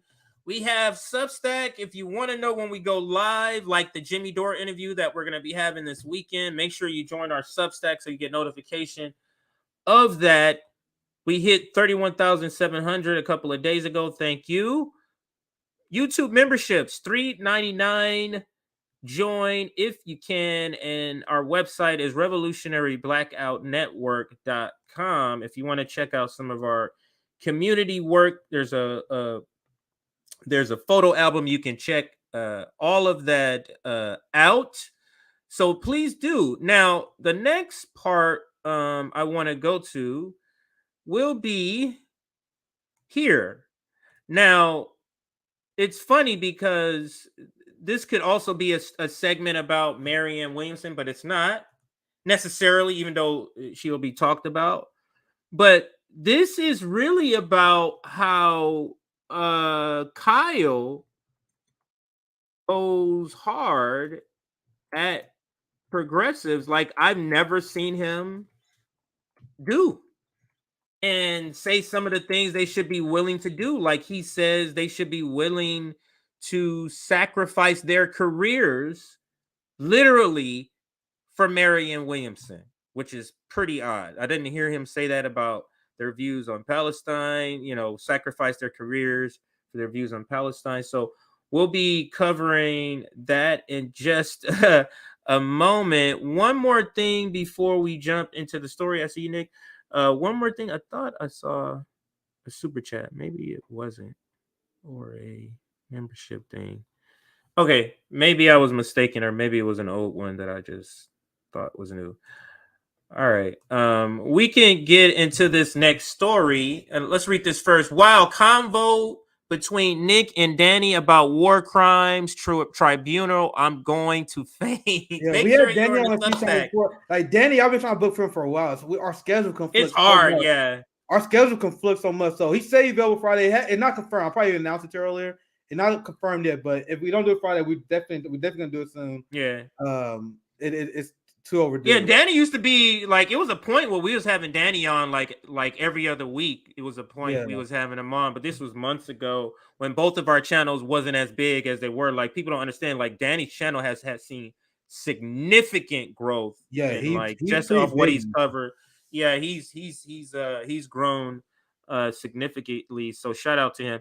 But let's cover this story. This is literally, his video is called Progressive Caucus rushes to pick Biden over Marianne. Now this is a video basically where he's mad that the Progressive Caucus has already said that they're backing Biden. So, but listen to how he calls them out. And the point of this story, Nick, is how he goes hard on them for Marianne Williamson, which is very curious to pick Marianne Williamson as the subject to go this hard at the progressives on. And let's listen. Let me know when you want to stop. So I try my best, even though I'm an opinionated guy, to be as objective and fact-driven as possible on this channel. So for example, when somebody who I don't like Joe Biden, for example, does something good, I have to come out here and say, you know what? I agree on that one. Like, for instance, when he pulled out of Afghanistan, everybody in the media was melting. Oh my God, don't do this. The implication was go back in. Like, don't leave. No. Did you want to stop? So the only thing I added, I'll be quick. I want to continue. Yeah, no. go ahead. What you do, you get Biden way too much credit, and then you praise him for stuff he doesn't deserve credit on. While you guys are praising Biden for pulling out Afghanistan, we was criticizing him for sanctioning and starving Afghanistan citizens to death because we acknowledge that economic war like sanctions is no different from hot war, especially if those fucking sanctions you guys stealing that money leads to millions of deaths. Imagine a war that leads to millions of deaths, CJ. That's what estimates said. Millions are going to die because of Biden's decision to steal the money from the banks. Millions are going to die because of that. There are working class people who got their money stolen because they had their money in the bank so they can't get food. So that's going to be that already killed 13,000 infants. That was like a year ago. 13,000 infants dead a year ago. No, God knows what number is now. So why would you even praise Biden for Afghanistan? That's part of his policy. And that's what you get criticized for because you do this thing where, like, I don't like Joe Biden, but I'm going to give him credit for this. And that thing you give him credit for, he doesn't deserve credit for. you like, now I don't like Joe Biden, but I give him credit for Ukraine. What? I don't like Joe Biden, but I give him credit for his Israel funding. That's just as ridiculous as ridiculous as what Kyle does. Imagine if I said, man, I don't like Joe Biden, but I will give him credit where credit is due. That crime bill was really good. That's what you motherfuckers do all the time. Like, that's what he does. But anyway, let's continue. Getting out is good. No matter when you rip that Band-Aid off, it was going to be messy. So get it over with now, because, we shouldn't be there any day longer than we have to, which, really shouldn't have gone in there in the first place, right? You want to take out Osama bin Laden in some special mission, that's fine. But to wage the war, no. So, or, the attempt to reduce student loan debt. It's not perfect. I would have liked all the student loan debt gone, but he tried to reduce some of it. Okay, credit. You have to be honest. You have to put the facts first. Now, I will say, though, even though I strive as much as I can to be objective and tell you guys the truth, even if Trump, hey, he did something okay in this area, I'll tell you. On a personal level, I cannot adequately describe to you how much I hate all of these people, how much I despise all of these people. Even the nominal allies who, 85% of the time, the way they vote, I'm like, yeah, I would vote the same way. On a personal level, I despise all of these people. So here's a good example why, right? MSNBC clip. So here's an example he's given of why he despises some of the progressives. Is it because of Ukraine funding? No. Is it because of Ukraine funding? Is it because of the rail strike? No. Why no, Nick? Why no? That's not it. That's not the reason at all. That's not why he's furious with the progressives? Weird. Why no? Let's see why. I haven't even seen the video yet. I already know. Something ridiculous. All right, is it? We're going to be talking about Marianne Williamson. And here it is. I'll let them take it over from here, and you'll see why I'm upset. Democrats are putting on a united front to support President Joe Biden for a likely re-election bid. Despite questions about his age and his approval ratings in the low 40s, House Democrats agreed they're sticking with Biden during their annual retreat last week in Baltimore. The gathering included both progressives and moderates, along with leadership and rank-and-file members. Biden is already the oldest president in history at the age of 80. And if he runs and wins re-election next year, he would be 86 at the end of his second term. The president said he intends to run for that second term, but has not officially announced his candidacy. The official announcement is slated for the months ahead. Aides have been looking towards April, though there's some recent chatter that it may slip later into the year. For more on that, I'm joined by congressional reporter for The Hill, Michael Schnell. Michael, great to see you this morning.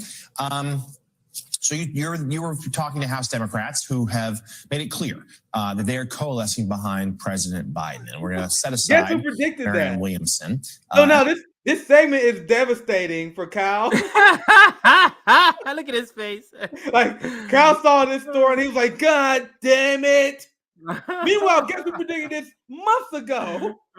We did. If only someone could have known this was going to happen, Kyle. But let's continue. Okay, where am I? Right here.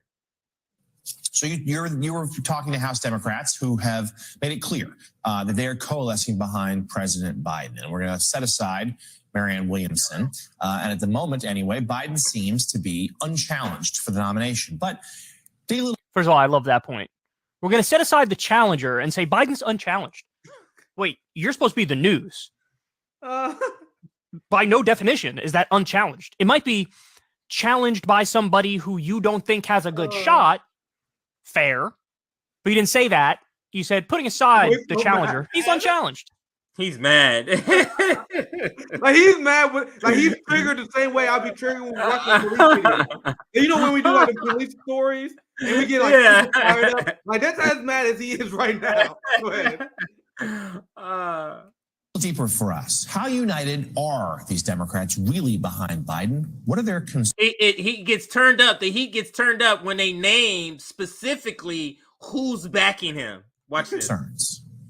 That's exactly right, Jonathan. House Democrats at their annual retreat in Baltimore last week, they met there in Baltimore, and there was one clear theme throughout that one of many clear themes throughout that 3-day retreat was Biden 2024. House Democrats from all ends of their very diverse, politically diverse spectrum, through their support behind a Biden reelection campaign. And I'm talking about the center-left New Democratic Coalition, members of leadership, and also members of the Congressional Progressive Caucus. Chairwoman Pramila Jayapal, who I will note through her support behind Bernie Sanders in the 2020 presidential primary, she said that she would like to see President Biden announce his campaign sooner rather than later, really underscoring the support for Biden among House Democrats.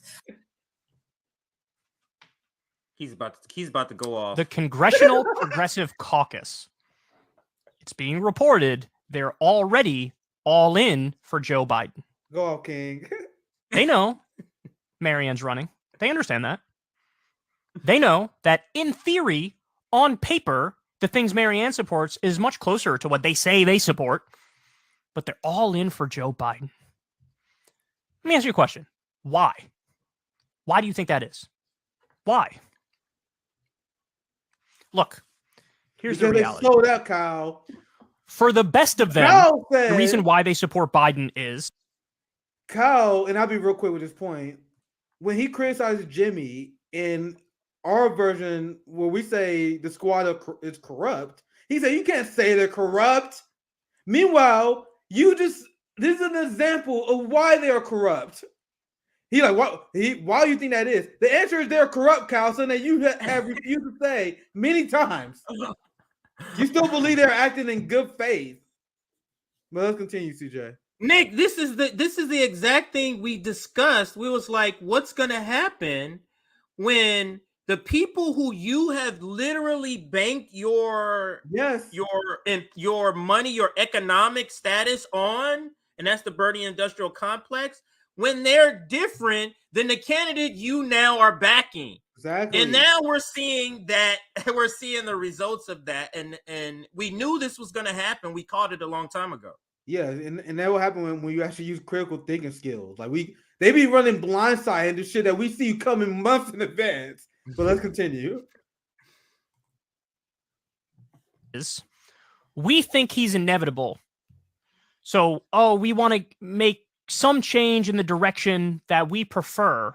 And the way to do that is to play the game, back the guy who we know is going to win, and hope that it's tit for tat. I support you, so he'll do favors for me. Those favors for me could mean some things I prefer, whatever, childcare, name it, fill in the blank with whatever. You think that was happening? Particular pet. Isn't that the same thing? But I know I'm not saying that he's saying it's happening. But this is the thing we critique them on, that they are buddying up, cutting them up to the imperialist party credit for these little meager things. Go ahead. CJ, you make a good point, but he also gives them too much credit at the same time. So he brings up the same thing we criticize them for, making deals with corporate Democrats. Yeah, but this is the part where he gives them too much credit. He says, I don't know why he would do this. They supporting Biden over Marianne Williamson. I don't know, maybe for stuff like childcare. Hey, Cal, sweet summer Cal. I'm sorry to break it to you. They're not getting shit for these negotiations, bro. At all. The Democrats tell them an order and they follow it. What you see how he snuck that in? Maybe they're not endorsing Marianne Williamson because they might be getting child care of it. No, they're not getting shit, Cal. They're doing it for the love of the game, okay? Do you think he's gonna go back to them? back to the progressive squad after Marianne Williamson. And I think that's why the other podcasters who aren't personal friends of Marianne are kind of treading lightly because they're not trying to fuck up their money with the Bernie industrial complex. So that's what I think they're kind of treading lightly. They're all kind of saying, oh, she's cool. Nobody's going like, no, like how they went with Bernie Sanders. They're, yeah, go vote. Nobody's doing that. Yeah. They're just kind of going, yeah, she's cool. Yeah, definitely some politicking going on, but let's continue. Policy issue is. That is, if I'm being incredibly kind, that explanation. For only the best of these people, only the most selfless of these people, is that a possibility. Fair enough. At least he addressed hey, it. We think he's inevitable. And in our estimation, he's done an okay job. So let me snuggle up to the power now, do a little tit for tat. We'll support you, but then you have to, in turn do stuff for us in your second term. I'm being so kind by even throwing that out there as a potentiality. Why are you being kind? Is that a word? Potentiality? I don't know. Anyway. So he can double back after Marianne Williamson drops out and endorses Joe Biden because he has to come back to the Bernie industrial complex to continue his career. So this is the bone that's going to allow him to come back. What are other reasons why they would do this?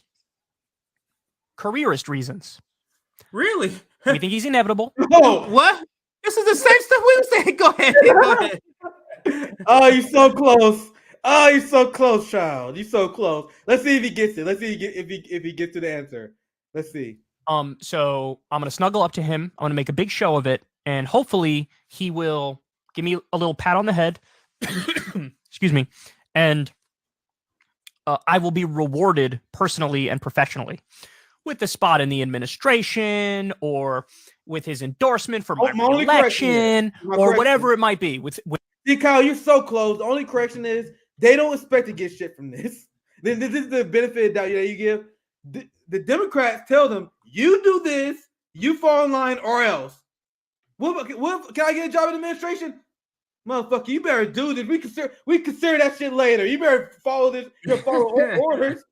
They're not doing it for committee assignments. They're not doing it for cabinet positions. They're not doing it for policy recommendations. They're following orders. And if that stuff comes, that's great. You know what I mean? So you're so close, Kyle. We still don't necessarily get it, but it's funny watching them have this half awakening, where he's still resisting RBN position. He's resisting our position, but stating the things we say that lead to our position. You know what I mean? But go ahead, CJ. Do you think there is the possibility of people even still buying into this progressive thing is because there's no money? There's no money. They supposedly don't take no money, but they don't have any explanation for why these people who don't take corporate money is voting the same that the people who take corporate money is doing. Like, there's no explanation for that, which I don't understand. But anyway, I'm going off on a tangent. I just thought of that, but let's get back to the video. With his endorsement for me trying to level up when I run for Senate or whatever, right? Like, that's probably most of them. So a small number, the best of them, it's like, he's inevitable. Let me play the game. And then hopefully I can get, since I'm playing the game and I'm supporting him, I'll get tit for tat. I'll be able to get some policy victories I want. And for most of them, it's probably that careerist ambition. Stop and think about, these are the potential explanations. What's off the table? We now know none of them are acting from principle. How do we know? So in other words, if they claim, hey, I'm in favor of Medicare for all. I'm in favor of free college. I'm in favor of a higher minimum wage. I'm in favor of unions. I'm in favor of ending the wars. I'm in favor of getting money out of politics. If they claim those things, if they actually meant it, then the principled thing to do would be to say, who's closer to my actual positions? The Green Party. That's what would be the principal thing to do. Because, Nick, how is this not the same argument we can be saying to you about supporting a person who's running in a Democrat? This is literally the same thing. Who's closer to your principles? Isn't the Green Party closer to your principles than the Democratic Party? Because the Democratic Party is not for a lot of stuff you're for. And there was a great point. I apologize. I forgot who put the comment up, but I did put the comment on the screen. There was a great comment that said, "Will Cal be this outraged as Marianne Williamson was a third-party candidate?" Which, to your point, Cal, what does that say about your principles? Because we all know, imagine Marianne Williamson was running a third-party candidate, and in the media like dismissed her like this. Cal would not be this mad about it. No. So why are you this mad only when she run as a Democrat? What about your principles, Cal? Right? But let's continue the video. Oh, it's not even close. Marianne's 1,000 times closer to my actual positions. I'm going to support her. Not a single one of them is acting based off principle. Now, look, I'm a kind guy. I'm a fair guy. I could see things from other people's perspective and adjust accordingly, and even give some leeway, right? But what would I be comfortable with? What would I be like? You know what? I see the pickle that you're in, and I don't think this is a crazy idea. I would be perfectly comfortable if the Congressional Progressive Caucus or some members of it just said, you know what? We're just going to sit it out, right? What? Not going to endorse Biden. Not going to. You'll be comfortable with that. Wait, what? So you passionately believe in doesn't that say everything, guys? Just a quick point. We disagree on this issue, okay? Okay. But I thought you believed in your strategy. Like, we are upset because people are halfway in on this mutual aid third-party shit. We were telling people to go all the way in, or you're not really comrades. That's mostly our position. CJ often say, you're my comrade until you're not. Yeah, So exactly. There's this project you're apparently really interested in that you believe the same way I believe that mutual aid is the way forward. The same way I believe in mutual aid is the way you believe Marianne Williamson right now. But you okay if people stay on the fence? You guys see how none of this shit is really serious for these people? The win is not really necessarily that important. That's why it also doesn't make sense for people who claim they believe in Marianne Williamson to say shit like, well, we can also donate to third parties and that doesn't make any sense. Like, so you are saying that you're going to run a hard campaign where you got to be dark money, but you also support this campaign knowing that you're not going to have enough resources to win? Like, if I really believed in this shit, I'd be going all in for it. So the fact that you guys even saying that you don't have to donate to this campaign, so that you guys really don't really want to win because that's not possible. The difference between RBN and these people, as far as I've seen, is that only one of us is serious about winning. Only one of us is serious about the outcome that will be for the workers, which is why we asked from day one, when Marianne Williamson endorsed, what would this lead to? If this leads with Marianne Williamson endorsing the Democratic Party, not interested. If it leads to another humiliating, debilitating defeat for the workers that don't lead to any third-party building, we're done with it. Meanwhile, these people are like, come on, let's dabble in it. Let's experiment. You know how it's just a game to them. It's a scientific project. That's Wait, it. I want to see what happens when you put this variable in. The result doesn't matter. They're just playing around. Meanwhile, with us, these years matter. And this is a hard question to answer. Ever since Bernie first started his race in 2016, how many people died from lack of health care since then? How many people have gone homeless since then? The point I am making that goes over these people's head is that a lot of us do not have this unlimited clock. I do not have health care right now. I'm lucky I'm mostly healthy, but God knows what's going to happen here soon. You know what I mean? We don't have this unlimited borrowed time that you guys have to do these weird experiments that literally everyone with Marxist analysis know not going to work. But go ahead. Let's go see. I'll probably have to bounce soon, but go ahead. Let's continue. Yeah, it's one in. I'm going to suck up to him when I have a candidate who I agree with, but I don't want to take the political risk to my career and to making change for the better from within this system by, hopping on what I view as a sinking ship. So I'm just going to stay out of it. I'm not kidding here, guys. I would respect any Congressional Progressive Caucus member, any politician who was like, I'm just not going to endorse Biden. Because even that, in the context of the DC swamp, is a brave thing to do. Even that is like you're sacrificing why is that any sway you have with the admin. Why is that your metric? Like, why is that your metric? Is you be okay with these people that play by the rules? Now, I let it continue. I don't got a lot of time left. But that don't make no sense. Why are you even giving them that pass? Who cares? We should establish our own rules. Anyway, let's continue. Administration, any sway over policy agenda moving forward, potential re-election issues, even just staying out. It might impact that. So if they just stayed out of it and said, I'm just going to let the race play out and I'll back whoever wins, I would respect that. But they don't even do that. The real principled thing to do is, I agree more with Marianne on policy. I'm with Marianne. That would be the real principled thing to do. The semi-principled thing to do, if I'm being kind, is I'll just stay out and see what happens. And then, hopefully the person I want to win, Marianne, wins, and then I'll support her. What do you mean semi-principled? But nobody's doing the principled thing. Nobody's doing the semi-principled. Semi-principled. What does that mean? That's not even a concept. That's not even a concept. You know what I mean? Imagine if you're a semi-principled abolitionist. And you're like, I believe reform, but I also believe in locking these motherfuckers up. You're a semi-Medicare for all advocate. Where you're like, I kind of believe in healthcare unless you got cancer. Like, what does that even mean? You guys say these weasel words that these people use. Anyway, because these are mushy concepts that they live in. Say again. These are mushy concepts. That's so funny. Go ahead, CJ. Go ahead. No, I'm just saying these are mushy concepts because in their world, everything is kind of fluid. Like, yeah, Medicare for all. Yeah. Everything is kind of fluid for them. So, principle thing. Everybody is doing I'm going to master the inside game either for my own careerist ambitions or because I think I can win and get better change that way. And those people are 100% factually wrong. They are wrong. They're wrong. And that's what's so frustrating about these people to me. Is that, because, if I was in that, it's easy for me to talk a big game, right? Being outside of that world. But if I was in that world, I would endorse Marianne. And maybe I would totally ruin my career prospects. I'd be out of politics within the next election cycle. I'd be smeared. I'd be, dragged through the mud or whatever. But at least I went down fighting for what I believed in. Which is a candidate that's a millionaire, instead of doing this very tactic, and I can end there, instead of doing this very tactic to save Palestinian lives. How about that? How about doing this about the parliamentarian? Like, you see what the professional managerial class chooses to say. They use words that like lay my life around. Go ahead, lay my they life use down over Marianne Williamson. They use words that would never be in our vocabulary, like when remember purity ploys.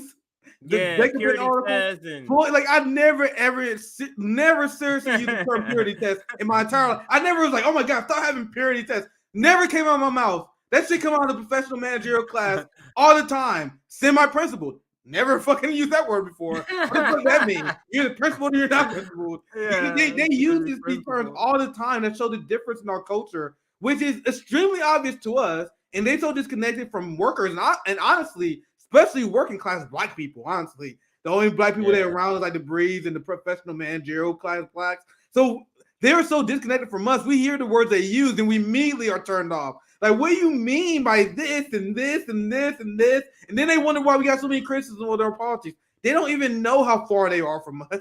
They don't even know that the language they use will never come out of our mouth.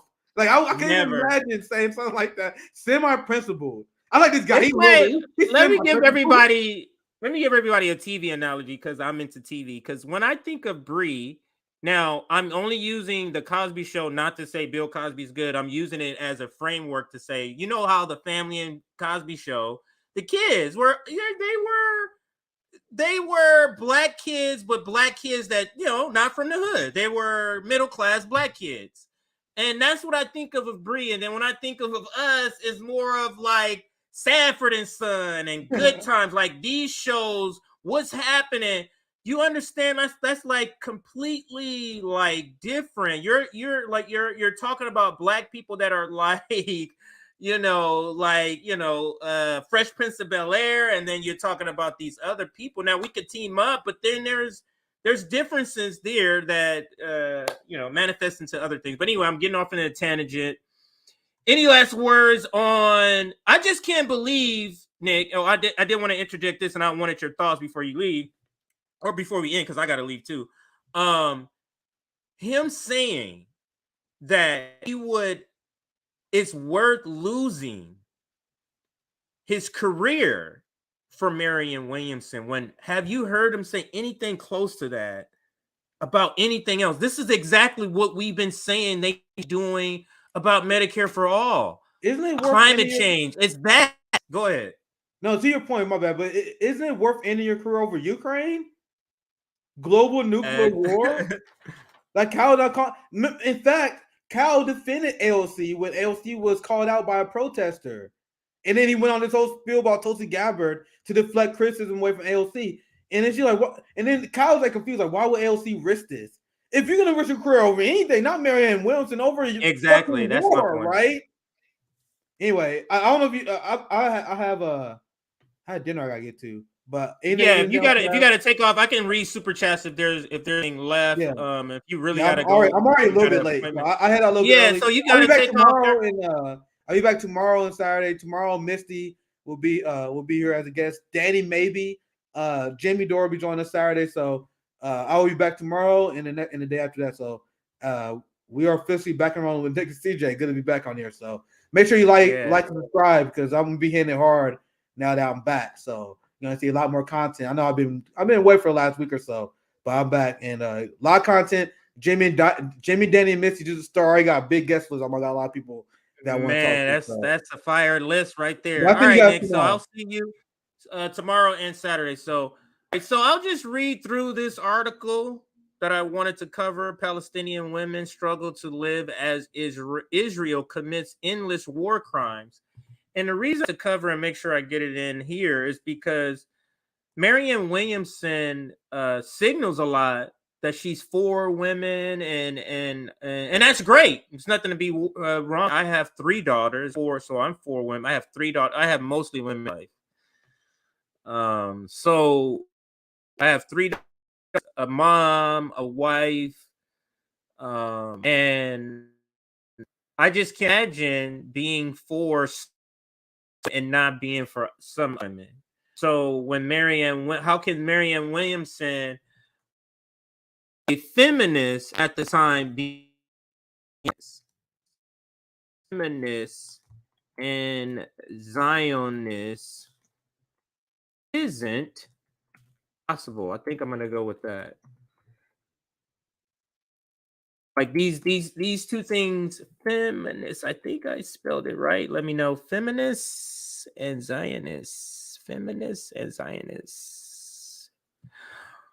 All right, I think it's spelled right. All right, so we can start here. So feminist versus Zionist or feminist and Zionist isn't possible. You can't be both. But it feels like Marianne Williamson and people in the progressive, except for Palestine, sort of progressives are in this camp, are in this lane.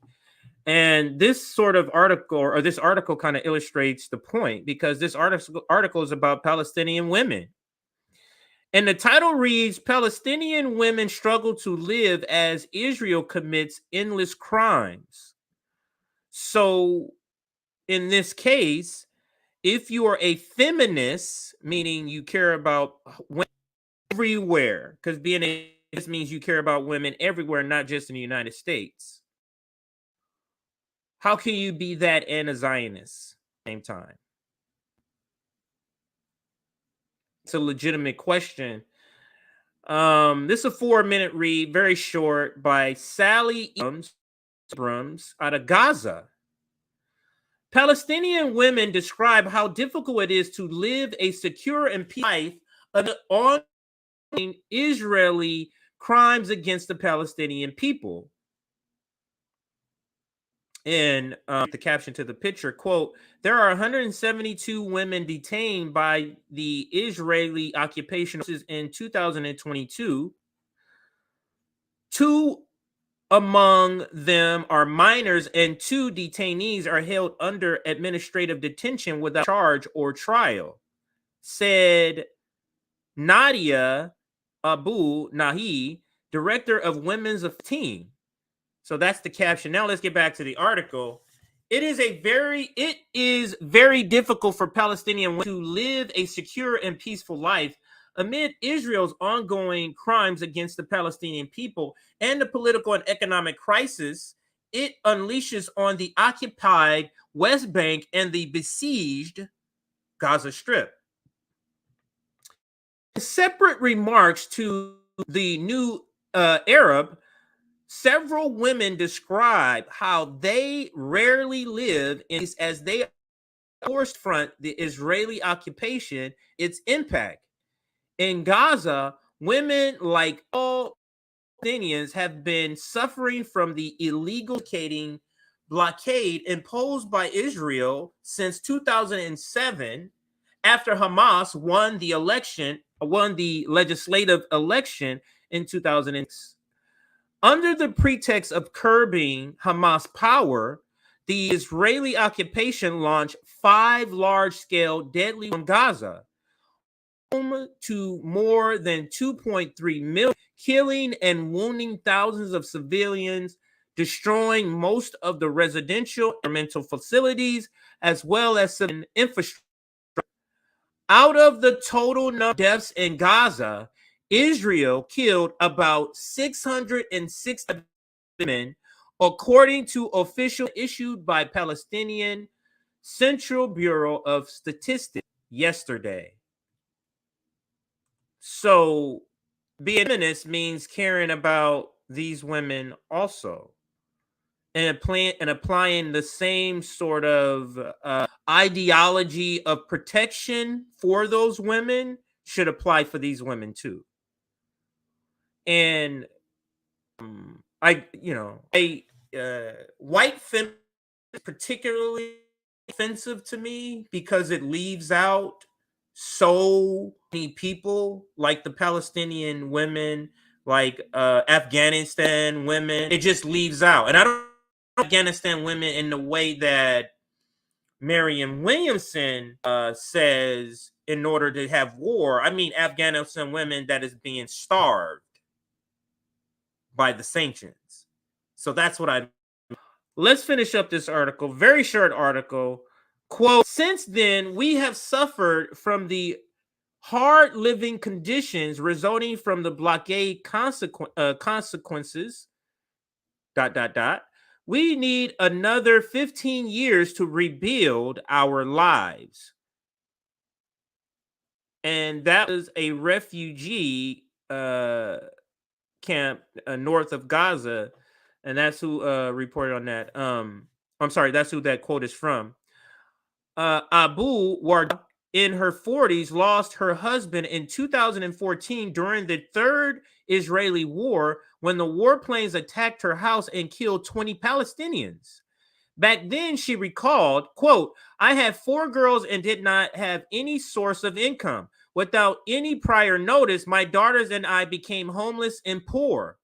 We have to live for a long time in a small tent and struggle to live in deteriorated conditions, end quote. Quote, for years, my kids and I depended on food aid provided by international institutions. Still, it was not enough for us, end quote. She added, quote, so I worked as a homemaid for years. However, said, quote, my only dream now is to ensure a better life for my kids, but that has become impossible as the situation in Gaza is worse after the 4th and 5th Israeli war in 2021 and 2022. So if we care about women, Zionist Marianne Williamson, then we have to care about these women too. And that means not being a business. And I'm going to leave there as far as the segment. You heard what Nick said. Tomorrow, we haven't confirmed, but possibly Danny Haifong once we confirm. Misty is for sure. So it's either going to be Misty or Misty and Danny tomorrow. Not quite sure if I will. I have a doctor's appointment tomorrow, so not sure if I'm going to be out of my doctor's appointment in time, but we shall see. If I am, I will join. If I'm not, then I won't join. So we shall see if I'm able to join tomorrow. But Saturday, the Nick and CJ Saturdays, we always have good Nick and CJ Saturdays. So make sure you join us this upcoming Saturday for the Nick and CJ show, when we have Jimmy Dore as our guest. Oh, I'm looking for the outro video, and it's on YouTube. My bad, everybody. Most of my outro videos or the outro videos are on Twitter, but I am going with something different today, and that is the Convo's Couch. About this stuff right now. This is like 2023, guys. First couple of minutes of their footage, or first 3 minutes of their footage, I'm going to play here, shouting out the Convo's Couch coverage of the Marianne Williamson's just ridiculousness. Remember, donate if you can. We're always raising money for our employee. And Erin, she does all those great graphics like this one you see here. RBN Labor and Bills fundraiser. Those listening, Venmo, you can donate Revolutionary Blackout. And on Cash App, it's Mutual Aid Forever. And if you donate to those, either one of those, and it'll go 100% to pay our employees. And let's end with the Convo Couch, friends of the show. Let's end with the Convo's Couch coverage of the Marianne Williamson news, I guess. So, fam, it's that time of season. It's the last election happened, so now we have a clear path to the next election in a couple years. And who's going to step up for the progressives? Who's going to step up for the left? The better of two evils, fam. Who's going to take the ball? Well, better than Marianne Williamson, fam. Right. So first of all, okay, I want to preface this by we talk about foreign policy, and now the very last section, guys, really tune into this because I am just so over these people. I am so done with these people. I am beside myself with these people. We're on the brink of nuclear war. We're on the brink of like World War III. And what is the progressives doing? They're pushing Marianne Williamson for president. They're also saying how great Bernie was. Fam, can you get, I think I don't have the video tweet there, but I have the picture of Bernie and what he said about the conflict. Bernie has the same foreign policy as Biden. Oh, I got it. I'll get that up. I got that up on my. You're talking about the one that I'm not really involved with that kind of stuff, but I mean, just like I have that. What a fucking shame right now. How where are we right now, right? And listen, we don't cover this shit anymore because we think it's a waste of time. But let me tell you, it's worth covering this now to really just dunk on these people and really show these people haven't budged an inch since 2015. Okay, what are you talking about? He's budged a lot. Look at that hair, fam. How can you say he hasn't budged? Look at it. I can't take him seriously with that hair, but he looks like a more distinguished Eminem. Don't insult Eminem like that, okay? I've listened to Eminem since I was like 11. Don't insult Eminem. Okay? You're right. Come on, Marshall Mathers. Come on, I love Marshall Mathers. Because I'm just Marshall Mathers. I'm a hell of a guy. I don't want to tell you why. Should we play this video, or do you want to read the tweet? No. Okay. Let's read his tweet. Let's read his tweet, and then we'll read my tweet after we play the video. So let's go ahead and read his tweet really quick. Okay. Can you beat Joe Biden? This is a question he asked Marianne Williamson. Okay. And this is, of course, they plug in their exclusive interview on Crystal and Kyle or whatever. So let's go ahead and watch the video. And then we're going to watch a few other videos where Marianne says a couple of other things, by the way. So, yes. Oh, I hope you put the one I want in there because it's just awful. Give me an answer, one word. Got 3 quick questions. Number 1, can you beat Joe Biden? Yes. Number 2, can Joe Biden beat Donald Trump again or Ron DeSantis? No. Number 3, can you beat Trump or DeSantis? Absolutely. Let me in there. Give me an answer, one word. Got 3 quick questions. Number 1, can you beat Joe Biden? Yes. Let's post fantasies, right? Fantasies about Marianne Williamson beating Joe Biden or beating Donald Trump and DeSantis. First of all, she can't. No. Okay. Even if we had a fair election system, she couldn't. And it's for a plethora of reasons. It's because her foreign policy and a lot of her policies are vastly similar to Joe Biden's, guys. Essentially the same. Okay. So this is what I said. I said, the leftist independent media contingent doing access journalism. Because, fam, I want to talk about access journalism because this is exactly what this is, okay? It's not journalism, and it's definitely not independent. This is just PR for them to make money and to get us focused on this political theater, okay, and these pipe dreams, fam, because we know that we don't have fair elections. So instead of actually focusing on either having fair elections or understanding that we don't have fair elections, that we need to go outside the electoral system, which is where I'm at. Misty and I talk about this all the time.